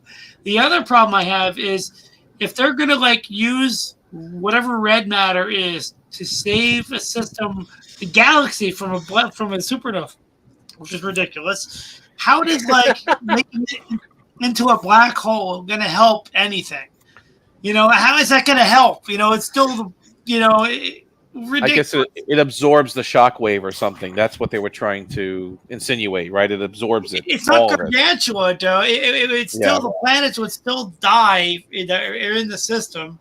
So the movie, like, so Delta Vega is within vision distance of That's a problem, among other that's things. a Yeah, That's it's a just That's a the problem, movie. yeah. The movie is so racked with little details that makes Star Trek look perfect. Like, of all the JJ movies, I think my favorite is the third one, and just because it's fun and it feels like a TOS episode. Actually, the I first agree one's with you, Mercer. entertaining, though. But it's entertaining. I mean, if you Star just try to Trek ignore Beyond? it. No. Yeah, it's a fun movie. It feels like a TOS episode. It's a fun movie, Hmm. and I don't I have agree any with you. problems. It does Yeah. feel like a TOS episode. Sure, if Yeah, it's Yeah. just yeah. sure if he, Brad Wolf mentioned William If- Shepard was the Vulcan science minister. Yeah, I think I mentioned that. Oh, I when you said you were wondering what else he was in, I started looking up on IMDb. Okay. Kurt and the woman on his Oh. back being transported. Yeah. I will tell you my favorite aspect of 2009, and it's this. When you recast somebody, they got to make it their own character, but yet they have to feel like the original character, and that's a delicate balance. The best casting that they did on 2009 is Sarek. Ben Cross was Very good. so damn good as Sarek because I could see what's the other guy's name? Mark Leonard Yeah. doing it. Yeah. But this guy brought his own gravity to the role, and it was a strong, brief performance, but so damn strong. And that was We literally my could've- favorite bit of recasting in that movie. Mercer, we could have Yeah, done without Winona Ryder as Amanda, though. yeah, that was Winona Ryder did She not. was okay. She Match was She didn't do all right. anything Amanda. wrong. I'm sorry. It was okay. I know we Ben didn't have Cross- Wyatt, but Ben I Cross thought- was so fantastic in his brief stint as Sarek. I believed him as Sarek, and it was an honor to Mark Leonard the way he played it because he didn't imitate Leonard, but you can see the same character. You could see it was the same character. The one in Discovery isn't that bad either. The one who plays Sarek. It No, doesn't- Frayne. No, I'm sorry, I disagree with the Omnicast. That guy is like. No. I respect that you like it, and I'm not dissing you at No, all. it's okay. It's good. Yeah. I just It makes don't it like that interesting. the way he played it, but Ben Cross was so good. No, Ben I Cross just is wish he better. did more. But yeah, Of the main cast, I thought Carl Urban did the best job That was as great. McCoy. Oh yeah, I could see how he was definitely Oh, yeah. Bones. Yeah, no, he's great as Bones. I'm going to give it to Pine. I think Pine is fantastic. I mean, they could write his character better, but I think Pine is awesome. Yeah, it's good. I'm just going to say it. I think he's awesome. I think he's my favorite of the Chris actors, over Hemsworth and the other dudes. Pine got really good. And what sold me was a scene in Star Trek Into Darkness when he's talking to Pike, and Pike is giving him the breakdown. Like what do they call that when you're getting lectured? You could Dress see down. it. You dress down when you could see it in Chris Pine's eyes that he Dressing was down. like feeling it. Dressing Dressing down. down. You could see it in his eyes that he just couldn't. Oh, come on. He was so disappointed, and he was acting with his eyes, and that just sold me. Yeah. I think Pine is excellent, so I'm gonna just say Pine is my favorite of the regular cast. But the other guys are great too. Yeah. Getting back to the original movies for a second too. I agree with Erevic. Yeah, Yelchin, rest in peace. Yeah, he was a great chef. Oh yeah, I agree with Eric. Anton Yelchin. Yeah, he was good. Antonio. Like I was saying, getting back to the original movies, if you the reason I mentioned Star Trek V, the sound score was done by Jerry Goldsmith, who did Star Trek the motion picture, but then he also did a few of the ones afterwards, and I think those are some of the best scores out there. If you're into movie scores, I think he did some of the best Star Trek scores Yeah. there really were. Yes, 1, they are 5. very good. He did And- First Contact, and Insurrection, Omnicast. and Nemesis. Yeah. Yes. And I was going to say, you also mentioned Stuart Copeland, formerly of the Police. He The is Police, a great right. movie soundtrack composer as well. Yes. He's done Stuart some great Copeland. stuff I've on seen him live, television. so yeah. Television and movies. I Yeah. mean, The Equalizer, right? The opening scene to that's one of the best TV openings in Oh, history, of course. and that was him. And then Oh, in history. I think he did a show called Street Hawk, right, in the '80s. That was his too. It was him as well. Yes. Yes. So yeah, but I respect he's that. done a lot. Yeah. But the new films, though, staying on that theme for just 1 second with the scores, I like what they did with the new scores too. What is his name? Giancini? Who did the scores for the new stuff? The JJ films? I forget. Giacchino. I like him Giacchino. too.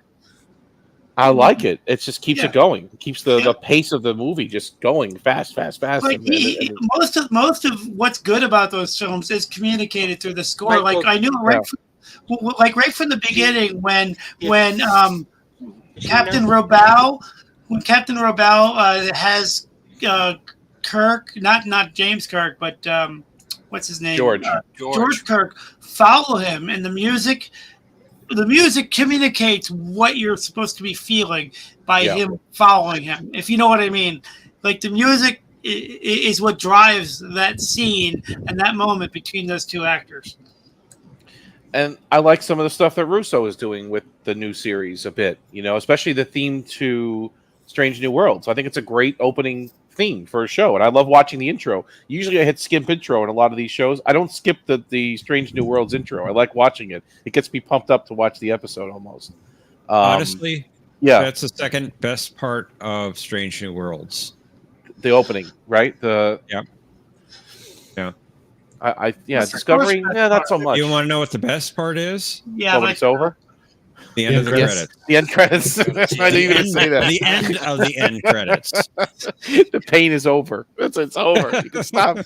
By the way, I love the music on the Orville, the background music on the Orville. They really pumped it up. Well, that's Ron Jones from Star Trek, right?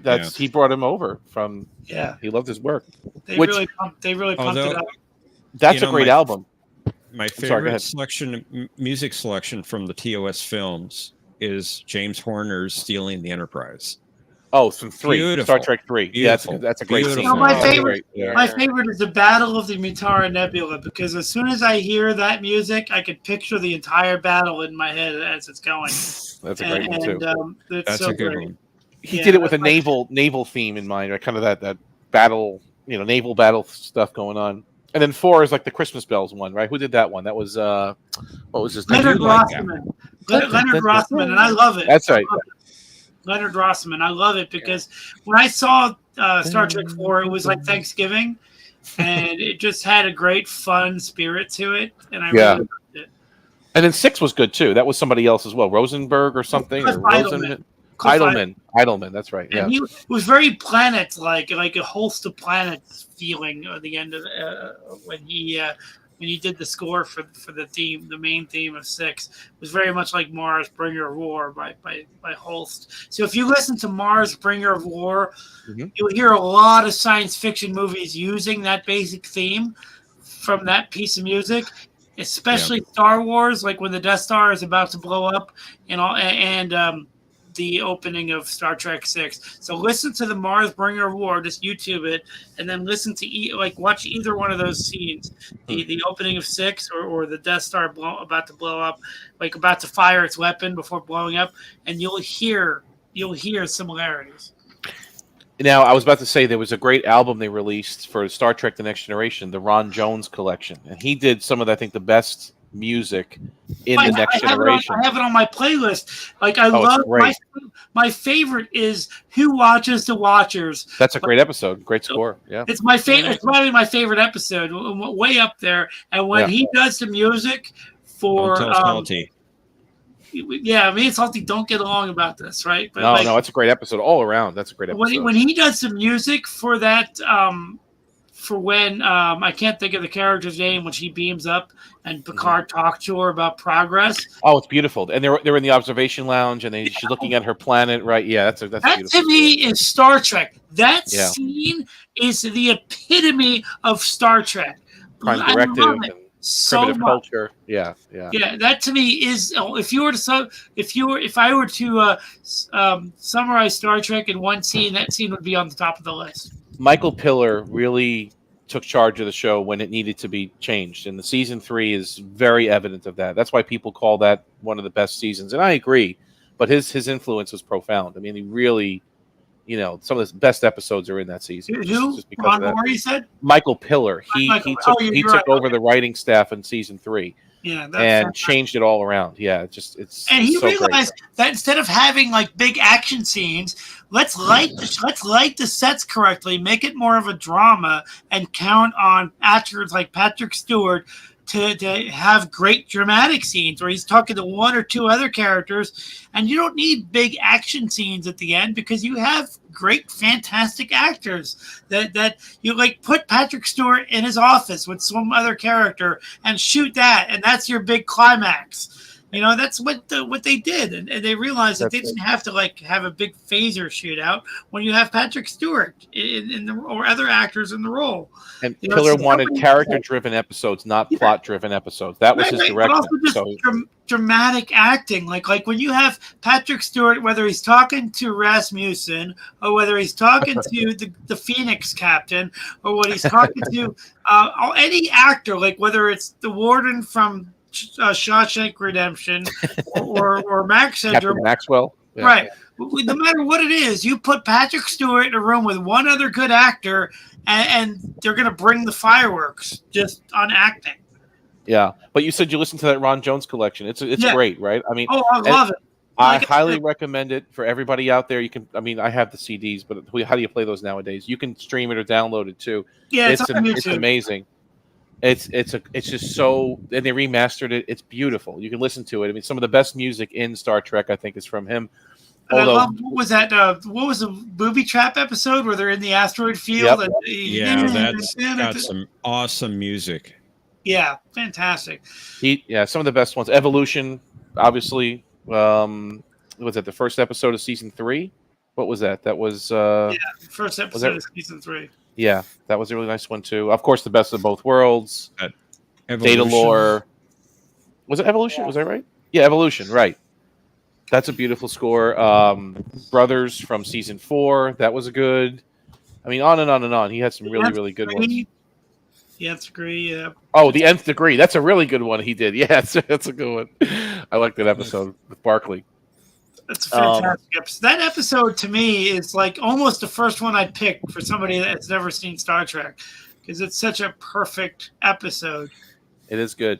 And then the other, Really, they alternated episodes for Next Generation. It was either Ron Jones and then it was Dennis McCarthy. Now, Dennis McCarthy did the score for Generations, which I thought was pretty damn good for what it was. They brought it back for Way of the Warrior. They brought back a lot of that music for Way of the Warrior when they're, that music. That's why Way of the Warrior sounded much bigger.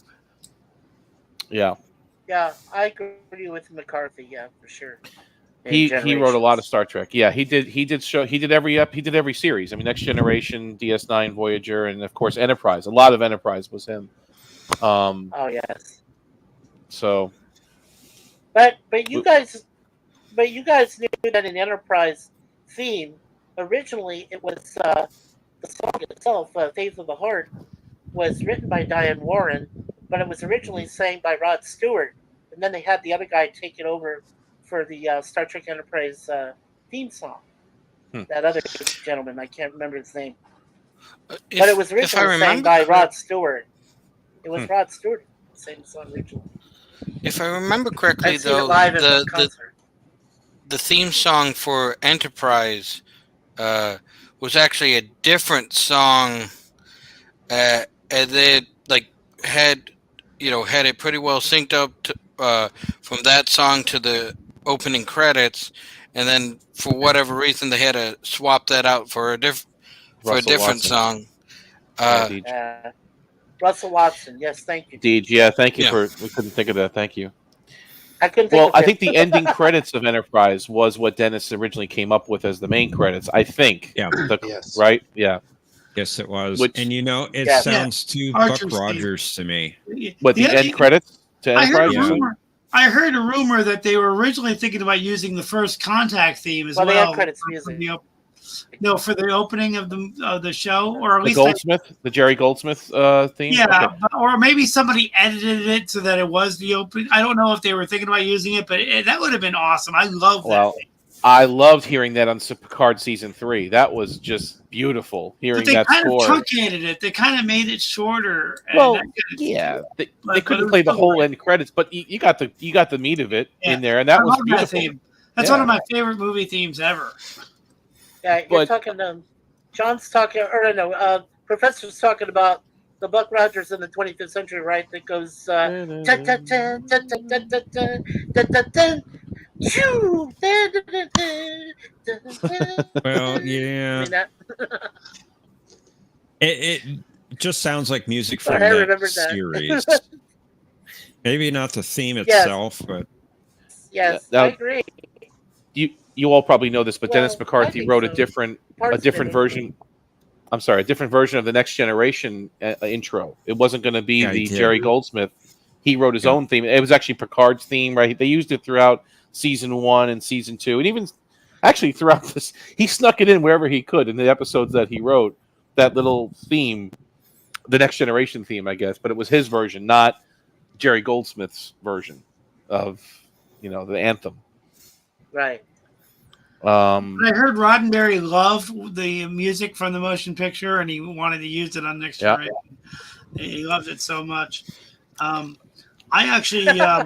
actually prefer from Deep Space Nine. I actually prefer the original theme with the French horn That's over McCarthy. over the season 4 Yeah, that's remix of it. McCarthy. Yep. Yeah. That's But Yeah. Voyager I like 'em was both. Jerry Goldsmith.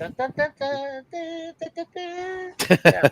It's good. Like I like the fact that they added stuff, but it just sounded slightly off in terms of the tempo. I guess I'm not a musical person, so I think that's the word I'm looking for.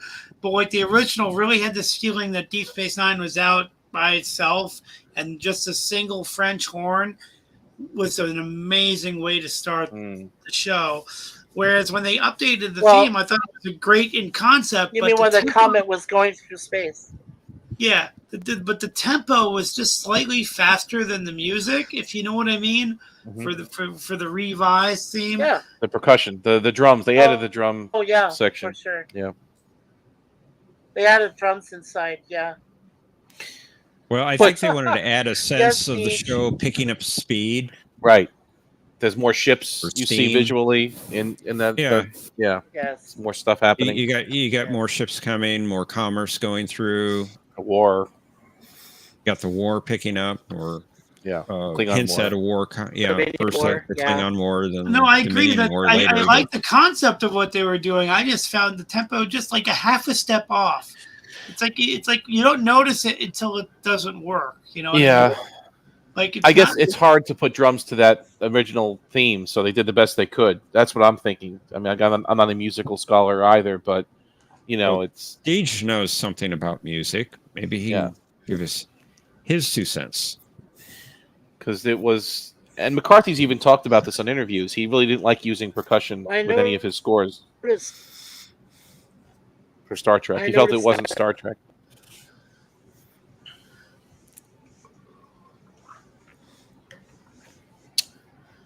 I don't know. I liked what they did with Yeah. season 4 theme. I- Yep.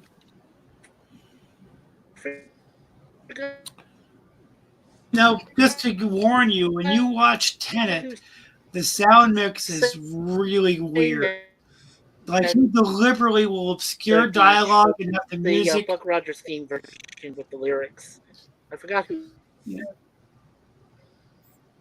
He will deliberately obscure dialogue on purpose with music, and don't try to like rewind it. Just watch it. Like the sound mix is very odd for Tenet. If you watch that movie, I may have to see where Yeah. it's streaming, see if I can watch it. Is it on Paramount Plus? Maybe.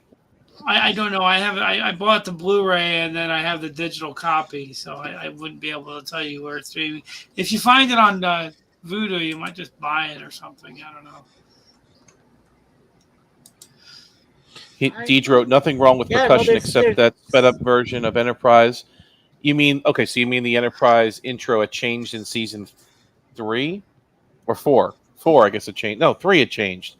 That did not. $10 on Vudu right now. That did not match the beginning at all. So you're right. They did change the intro Well, to Enterprise as well. Well, They had, You can well, buy they, 10 they of changed them it. Well, they changed it for that two-parter in the Mirror Darkly.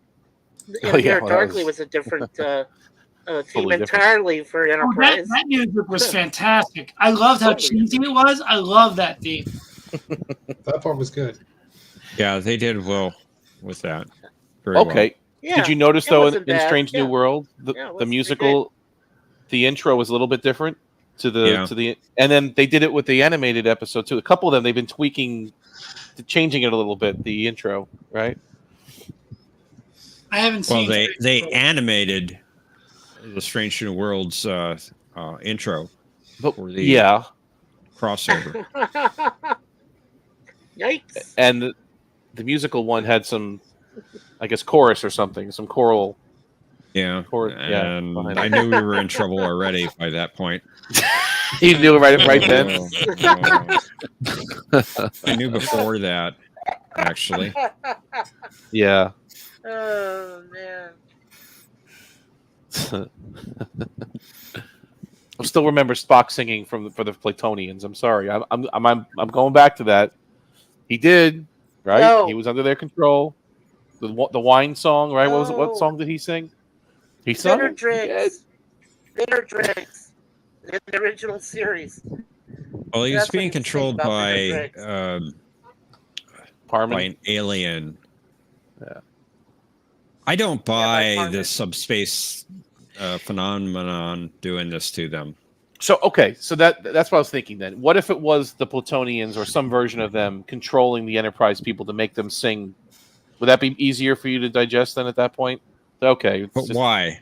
But why? Right. Why for, the- would for, they- the- for their entertainment, for their pleasure. They want to understand the concept of music. So instead of it being just nature or a subspace phenomenon, it was an alien entity that controlled them. Would that be easier to handle? I don't know. That's what I'm think thinking we, about. I think we offended John and he we lost left. John. Oh my God. I'm sorry. We're talking about this episode again. Sorry. I'm sorry. I'm sure he'll be back. I could buy that better. Okay. I thought you would. That could handle it because that's more of a TOS thing, right? I hope not. Sorry. Well, at least there's an explanation for it there. Yeah, I don't know if there's, it's John coming back. Okay, oh, he's John, yeah. back. Oh man, I'm having a hard time hearing you, Mike. I'm sorry. Johnny. John, are you there? Yeah, I'm back There he now. is. I Hey, Johnny. lost connection for a bit there. Because you were talking about the musical episode. We understand, John. It's okay. We got it. It's a dream. Arabic mentions that they had different versions of the TNG theme as well. The one with the voices, with the lady singing and the one without, right? They had two flavors. The first season Yeah. didn't have the soprano, right? And then the second and third did, I believe. He's talking about TNG. Oh, I'm sorry. I think you meant TOS. I apologize. There was different versions recorded. I think season 1 had a version. Season 2 had a version. 3 and I think on were kind of duplicated. I think maybe 4 and 5. It kind of just sounded the same to me after that. But correct me if I'm wrong. Well, I hear 2 different versions. I hear one for the first 2 seasons, and then season 3 on was a slightly different version. So it's like That's- 3 that's versions then, right? What I Yeah. hear. Me too. Well, John, maybe you know. I mean, I honestly didn't notice the differences in the theme that much. I know that they changed it slightly, but I couldn't tell you exactly when they did. Yeah, 1 had its own, 2 had its own, Voyager. but 3 on Yeah, sounds the Voyager same to sounds me. the same. Well, no, Voyager was a little. All right, it was slightly different in the opening in the Caretaker. Slightly, the strings were a little bit different. It could have been a remix. I don't think they And the re-recorded other it. thing about the opening of Caretaker is that the opening credits, the music continued to the Into the opening scene. Right. I don't know if you know Right. what I mean, but yeah. It goes to the prison, right? They go to Yeah. the Tom's And Tom Paris. the music is continuous. Yeah.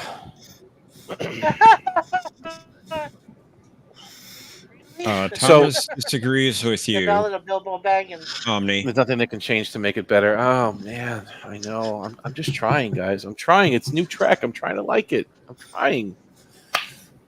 It's we're not going to have it after a long time. They're going to shut it down again. Then we'll be I'm gonna nothing. probably binge the entire season because I haven't watched any of season 2. I did watch season 1 of Strange New Worlds, but I'm gonna probably subscribe for 1 month and watch the entire season. I'm hoping it's good, but there's something about it's not.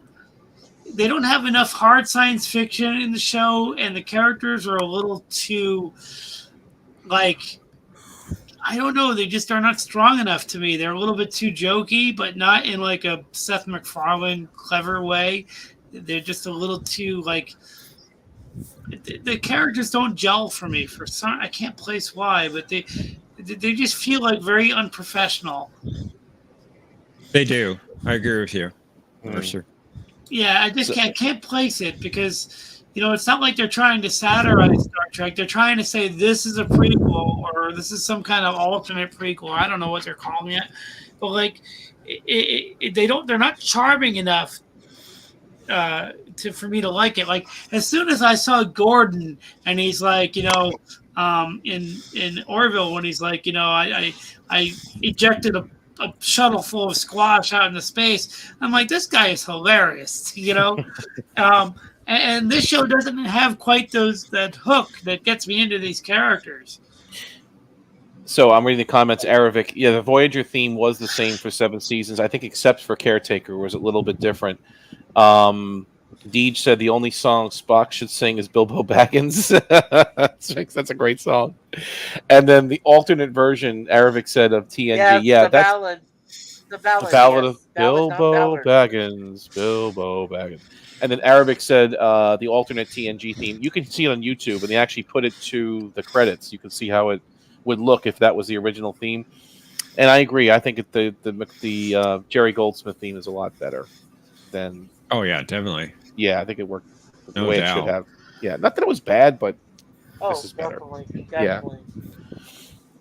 I've listened to that alternate theme before. I think it sounds too much like the Superman theme. That John Williams wrote. Yeah, that's it. Yeah, I know what you're saying. Yes. But then again, John Williams is a genius, so. That is a great True. theme. That is a great Superman theme. That is really good. It's still the greatest. One of my favorites. Yeah. The thing about Superman is that just don't have Bill Murray. Just don't have Bill Murray sing the Star Wars theme to me. Please don't let him do that again. Star Wars. It's so great about the Superman thing. Now you can do it on a computer really easily, but when they start Superman and you just see like this comic book and you see this curtain opening and this kid is talking about the Daily Planet and then the letters from the credits expand past the curtains and then you hear the theme starting, that moment still blows my mind, especially watching it on my TV with the stereo sound. It blows my mind. It's my favorite comic book movie. X2 is way up there as well. But Superman the movie, just for that moment alone, it's almost like meta because they're saying this movie is huge, and it's fantastic. Brad Wolf, how about Shatner singing "Lucy in the Sky with Diamonds"? that's terrible. Smoking a cigarette, right? And then Aravic said, "Sounds like Sequest." Now, Sequest was a good show, actually. I liked it when it first aired. I agree. Yeah. It got a little weird at the last season. Everything changed, right? But I mean, I liked it initially. I don't know about later on. But Actually, I like season 3 better than 2. Did you? Okay. No. They got rid of Roy Scheider, right? They replaced him with Ironside, wasn't it? Or who did they replace him with? Yeah, I think it Was it Michael Please, Ironside? God, Was that right? no. I think so. Yes. Yeah. Yes. Mhm. Shatner's No, the whole thing not with a great singer. I'm sorry. Lucy in the When sky he's trying to with diamonds. do it as Kurt, I saw Shatner a few months that's ago just at wrong. they were doing a screening of The Wrath of I'm Khan. sorry. Yeah, I went to that last Did year. you go to that too? Yeah, yeah. And then he I does a think little. that's the same one you did, but I went to one of them last year. It was great. I mean, you see the whole movie, which of course is a great movie, and then at the end he comes out and he did it. Listen, for as old as he is, he was up there on stage with a microphone for at least an hour and a half, just Yeah, it was talking That's and impressive. energetic. Very impressive. Now The you get a stories photo. But he went to space too recently. He Story- did. He was Oh, yeah. talking The about story- that. The stories he was telling blew my mind. They were fantastic. Fascinating I went- guy. An hour and a half. I mean, we were just amazed at how long he was going, right? Just the energy of the guy. And then at the end, you get to take a photograph with him. I don't know if it was the same for you, but you don't really get to stand next to him. It could have been a cardboard cutout of him. He's there, but there's a piece of glass in between you and him. Yeah, I didn't get So to you- do photographs. but Oh, yeah. okay. So Well, that's because of COVID. They have to do that glass thing because Well, they do that at a lot of Um, conventions. Sorry Oh, you about did that. the glass thing? Okay. So I'm like, it might as Yeah, well have been a that's cardboard cutout. I'm like, hello, Mr. Shatner. Didn't even look at me. Just, okay, slick smile. That's it. Done. Out. All right. I got my picture with him. You Dude, know, he but gets it was- paid a ton of money for each one of those, I'm sure. You know, it's like he's the kind of guy that gets paid to have fun. He played World of Warcraft back in the Yep. day, and he get paid for it. He does paintball, and he gets Paintball. paid for it. He doesn't want any more geek sweat on him. I get it. I understand. He's had enough. He doesn't want to hug the fans. I get it. I understand. But it was still. Yeah, it's but I still did see it. I saw it in Pennsylvania about a year, Yep. or maybe 2 years ago. Leonard, highly recommended if you guys have the Yeah. chance to see that with him. Leonard Nimoy, yeah, Leonard Nimoy definitely can sing better than William Shatner. Bilbo. I agree there, Bilbo Gage. Baggins. Leonard did a much better album. I only remember one, but there was a few I know, but I only remember one he put out. So. And the week before we saw Shatner, there was a screening of The Princess Bride, and Carrie Elwes was there. So it's the same thing. You watch the movie, and then the actor goes on, talks about the movie, and does different things. And that great. was interesting. That was really good, but Shatner was a lot better. He just I like Carrie Elways. I'm so sad that they cut most of his part from Glory, and that was on the cutting room floor because he was good in Glory, but he didn't have as much to do. yeah. But he sang great in Men in Tights. Carrie Elwes. We're men in tights. We're Men in Tights. Tight. Right about the right. So Deej has all of Shatner's albums. Oh my God, you have all of his albums? How many did he make, Deej? Did he have? Hey, did you Yeah. see Free Enterprise? What's I that? haven't seen that. Free Enterprise is a movie directed by Robert Meyer Burnett, where these two Star Trek fans, they're like partiers and they're partying, but they end up seeing Shatner, and William Shatner is in the movie as himself, and they see him like looking at a porn magazine or something, and they make friends with him, and Shatner is like, I want to make a play. I want to make a musical version of Julius Caesar, and it'll be called William Shakespeare's and William Shatner's Julius Caesar. And there's a rap song that he does called No Tears for Caesar. Dude, you have to see this movie. Yeah. It's 11 albums? Oh my God. yeah, you have to see this movie called Free Enterprise. It's very funny. And he was Jesus, also in Jesus. Shatner was also in Fanboys. He was in this movie called Fanboys, which is about Star Wars fans. Oh yeah. Trekkies. What about Get a Life? Trekkies Was he- is better. that one too? I like Trekkies, the Trekkies? documentary. Hmm. Yeah, Trekkies. Yeah, Trekkies. Trekkies That's is the a great one. documentary. Goes cross country and everything. Trekkies. I mean, yeah. I'm sure everyone's seen the Captains he did. That was a beautiful documentary that Shatner put together, and then also Chaos on the Bridge. The two- Avery Brooks, Avery Brooks is so strange in that Captain's documentary. But that's him. But that's him, though. Yeah, that's, he's- the Captain. Just a weird dude. Yeah, he is. that's Hawk, man. That's it. That's the way he is. He's just a weird dude. I love him. Yeah, he's great. That's, But Yeah. Shatner he does good stuff. He does good. Yeah. I love when Avery Brooks overreacts. Like William Shatner asked him a question, he just plays the piano as response, right? That was. I don't need you to define the finer points of morality or whatever. I wish he'd say something like that. The best category, John, is it John that writes the questions? John, is that you? The best category you've ever come up with is who is Cisco yelling at? That is by far the greatest single category you've ever come up with for Jeopardy. That's a good one. Who is Cisco yelling at? Oh my gosh. I wish I could have fly on the wall. I wish I could have handed out drinks cigars when you came up with that one. I think John I actually love is frozen. Yeah. That or he's asleep. It's one or the other. I actually love John's Can you hear me? categories on. Yeah, John, did you hear what I said? His eyes The are video closed. is frozen. It looks like he's sleeping. Yeah, it looks John, like he's did you out. hear what I said about? I complimented you. I said the greatest category you've ever come up with is who is Cisco yelling at. I wish I'd given you a cigar when you came up with. I wish I was there to give you a cigar when you came up. That is the best category you've ever come up with. Oh, thank you. That's a good one.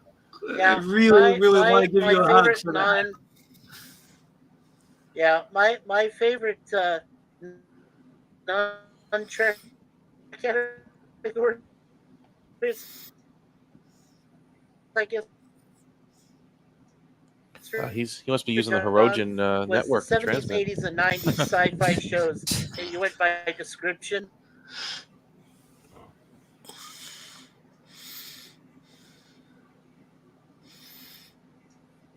Shatner's Blues. 1916. Wow. Did 11 albums. I'm still here. I just turned off my camera. Yeah, John, those were great non-Trek categories, the 70s, 80s, and 90s sci-fi shows you talked about. Yeah, those were great. Love those. Thank you. Yeah, Battle of the Planets. Damn. I should have known that one. I watched that with Voltron when I grew up. I was like, oh, shit. How did I miss that? Yeah, that was fun. That was a lot of fun. Jingle Bells. He did have a Christmas album, didn't he, DJ? Yeah, I thought he did. He did. Yes. Probably one of the few. Yeah. God bless him. The guy doesn't stop. Guy does not stop. No. He's 95 now, isn't he? 95? I know. I think he's 90. No. I think he was. No, we just 91, 92. 91. Yeah, I think he's 91, going on 92. No, he's 92. 91. 92. Is he Okay. 92 now? Okay. Yeah. When I saw him, I think he was 91. But that was a few months ago. Well, it's amazing, he was 90, right, when he went up in space. When he went he's up like in his space, own entertainment industry. He's like the only guy who has his own entertainment industry unto himself. Yeah, that's it. Yeah. But he had some hard times still after like him in Star Boston Trek. He Legal. talks about that. I mean, he went through a bad divorce. He was basically broke, living out of a car. I mean, it was not good for him after Star Trek. It was tough back then. They didn't pay him all that much to be Captain Kirk. It was only 3 years, and I think he went through a bad divorce. And he didn't have many roles after that. It took a while for him to get back, to doing something. They paid him relatively well. I've seen commercials he did for got lucky with grocery TJ chain. Hooker.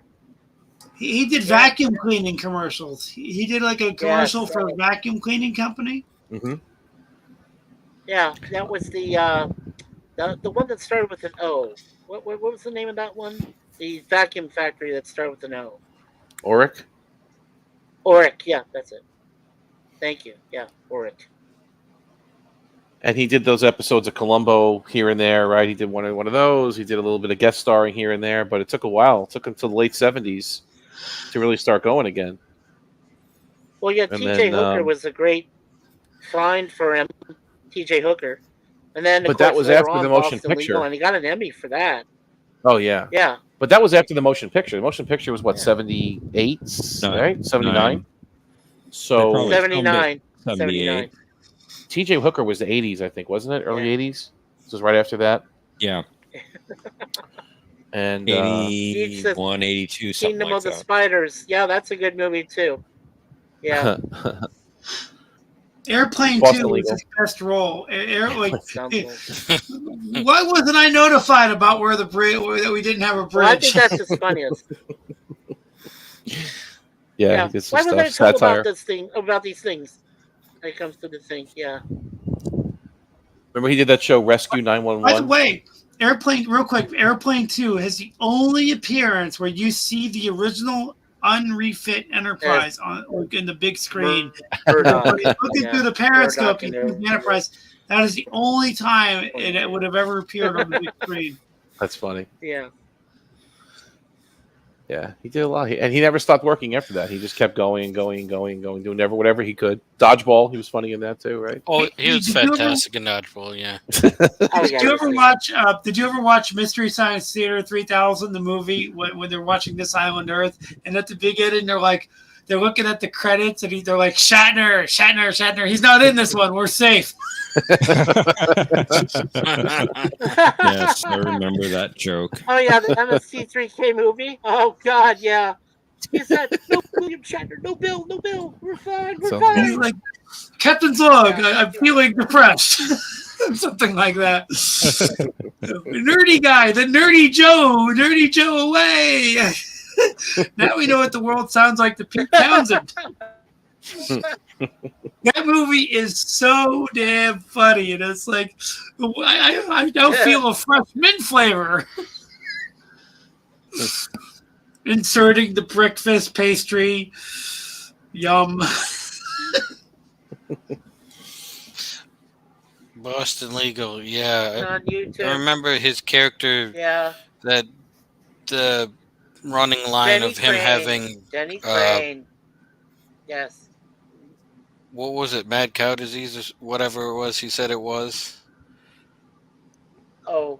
He had that some cows got sick, and he said that they just turned insane, and so something like that. Denny Crane, he said it is cranism. They called it a cranism. Yeah. A few Star Trek actors were in that show too, right? Yeah. Yeah. Oh, there were a few. Yeah. Renee Auberjonois, Armin Shimmerman, Mhm. right? Oh yeah. Oh, You guys want to Renee know this? Auberjonois? Renee Auberjonois did the voice of the chef in The Little Mermaid, where he's like going, "Oh, it's a sweet little succulent crab." I if you hadn't told me that I would not have known. But that was a brilliant role. Oh, that was the funniest part of the movie. Oh man. Arabic said, "Have you seen Jonathan Frakes in that one show? Have you ever been? Is that the one where it's? Oh, it's on I've the. It's never on. heard of that one.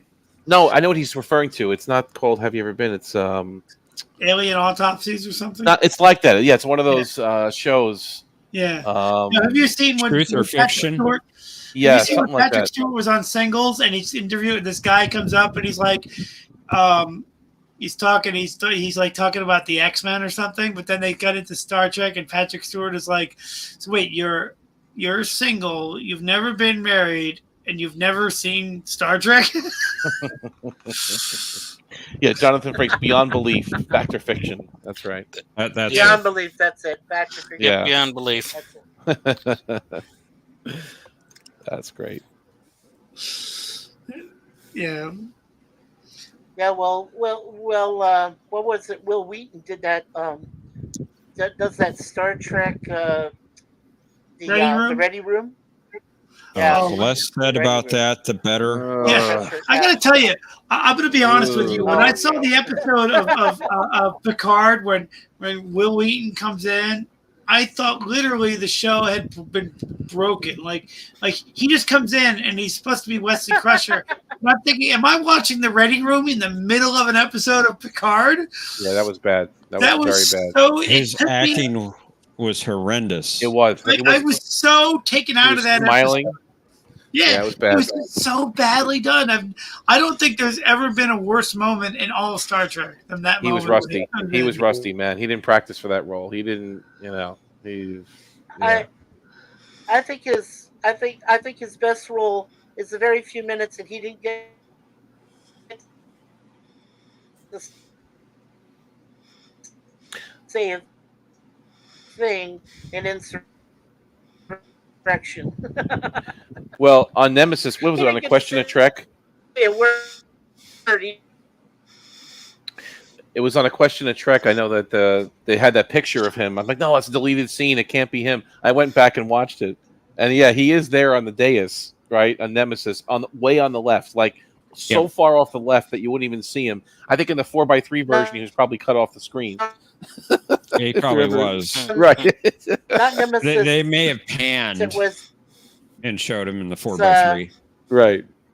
it was Pan and scan. Insurrection. Their wedding, right? At the Yeah, wedding, Insurrection. he's at the Yeah. at the dais. There's a long dais at the front, and honestly, I never ever noticed it before. And I pay attention to this stuff. I never saw him there. And then I remember the deleted scene where they're talking to him, but that wasn't in the movie. That's a deleted scene. But then I'm like, no, and he's there. He's sitting there, but he's so Yeah. far to the left, you can't even really. You have to squint to see him. Which I guess he came back from the Traveler. Are you talking about Well, the Travel he movie had a around. Peach? Starfleet. Are you talking about the uniform movie Peach, on. or are you talking about the series? Well, I'm talking about the Yeah. movie Star Trek Nemesis when Because Riker gets married to Troy. Mikey's talking about Deej's comment about Oh, I'm sorry. the original Father McKay. No, I was just talking Of about MASH. Rene Auberjonois. Albert Wall. Because William Christopher was the Father Mulcahy of the MASH series, but I don't The think movie. he was in the original MASH movie. Yeah, I don't think it's in the original MASH movie. Yep. Oh, hey, normal. Hi, Normal. Hey, Normal. Hi, Normal. Normal. Normal. Thermal. But weep, grana weep, ninny bong. Oh. Send her to Abu Dhabi. Little cutie. Why did Garfield always try to send Normal to Abu Dhabi? I never understood that. Why there? Always packaged her up, sent her to Abu Dhabi. She's so soft and pretty. Oh, Normal is just adorable, cute. Thank you. Yep, she's my pretty Yes, princess. very adorable. She is. Is that a Oh. tabby? It's a tabby, right? Yeah. Yeah. It's a tabby. Yeah. Female tabby. That's so cute. Yeah, I used to own a male. I used to own a male British tabby. His name was Tiger Man. Owned him for 7 years. Same looks and everything. Just very cute. Oh, Vic Fontaine. I think Eric's referring to Blue Skies. Oh yeah, the blue skies. I've been watching the Shuttle Pod podcast with Connor Trenier and oh man, I can't remember his name. The guy who played Malcolm Reed. They're doing a podcast now. It's really good, and they have a lot of the Star Trek actors on there. One of them was James Darren, Vic Fontaine, right? And he has some amazing stories to tell. I mean, that's one episode I seriously recommend watching, just for the experience that guy has, the stuff he's been through, and the experiences he's had in the entertainment industry. It's a good watch. Yeah. Yeah, good call, Deej. Yeah, Jeanois was an early Father Mulcahy in the movie MASH, and then William the Christopher movie. took over the role in the series. Yeah, okay. Yeah, that was a good call. Donald Sutherland, right? And, Very young then. yeah. Donald Sutherland Good movie. and Elliot. Who else was in it? What was his name? Elliot Gould. Hey, sorry about that. Dermal screwed up my camera. I just like blaming Cats will her be for it. cats. Yeah. But you were talking about Dominic Keating? Dominic Keating. Thank you. I'm all due respect to him. It's getting late. It's 12:40 over here, and my brain's not working that right. I really like that guy. I think he auditioned for a different role, and Berman didn't want him for that, but he kept him in mind. I forget what role. He auditioned for an episode of Voyager. He talks about it. Yeah.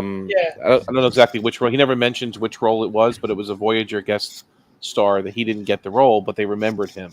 Yeah, when it came to casting. I like Berman, but Dominic, I really loved how he was so obsessed with weapons and when he blows up the crater on that comet, and he's like, I wish I had a little more symmetry. I love moments like that. Yeah, that was good. But I recommend that show for anybody because they were interviewing all the big Star Trek actors. Like Frakes has been on there. LeVar Burton. They had John Delancey. They've had some big Star Trek names. They had Nana Visitor, Marco Lamo, Gul Dukat. So they had some really good. Jeffrey Combs was on there. Jeffrey Combs. Yeah, that was a great episode with him. Yeah, the Reanimator. Yeah, exactly. Oh yeah. Yeah, of course. But yeah, some good stuff.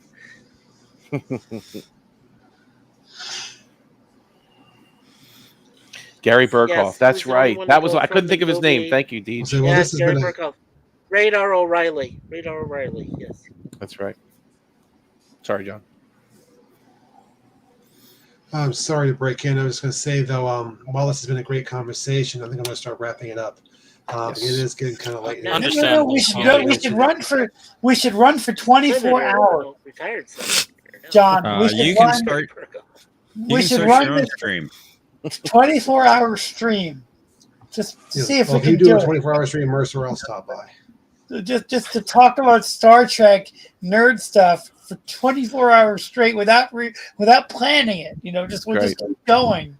He'll have 17 views on YouTube. It'll be amazing. It'll be great.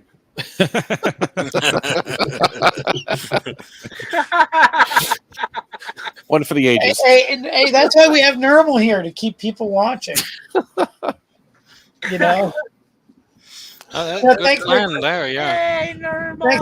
Thanks for a great game, guys. Normal, And I got to tell you, both of you, everybody, Normal attack the camera. Yes, great game.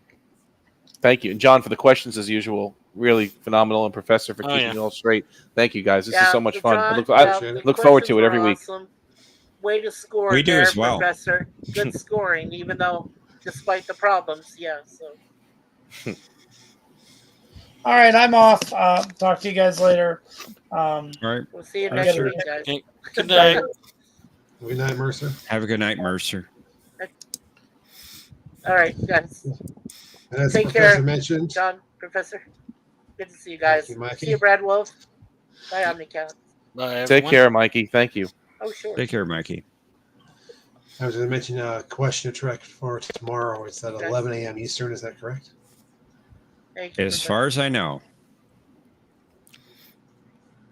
And John, I Sounds think good. he froze again. Well, at least his eyes are open this time. Okay. Oh, I'm sorry about There that. he goes. I swore you fell asleep there. I could have sworn your eyes were closed when you froze. I go, he's out. He's done. I swear StreamYard is having issues. Yeah. Yeah, fortunately so. Well, hopefully when we come back next week, StreamYard will be behaving itself. Bit better. That's right. Well, have a good night, everyone, and I'll see you next time. Good night, gentlemen. Thanks for Thank you. joining us, everyone.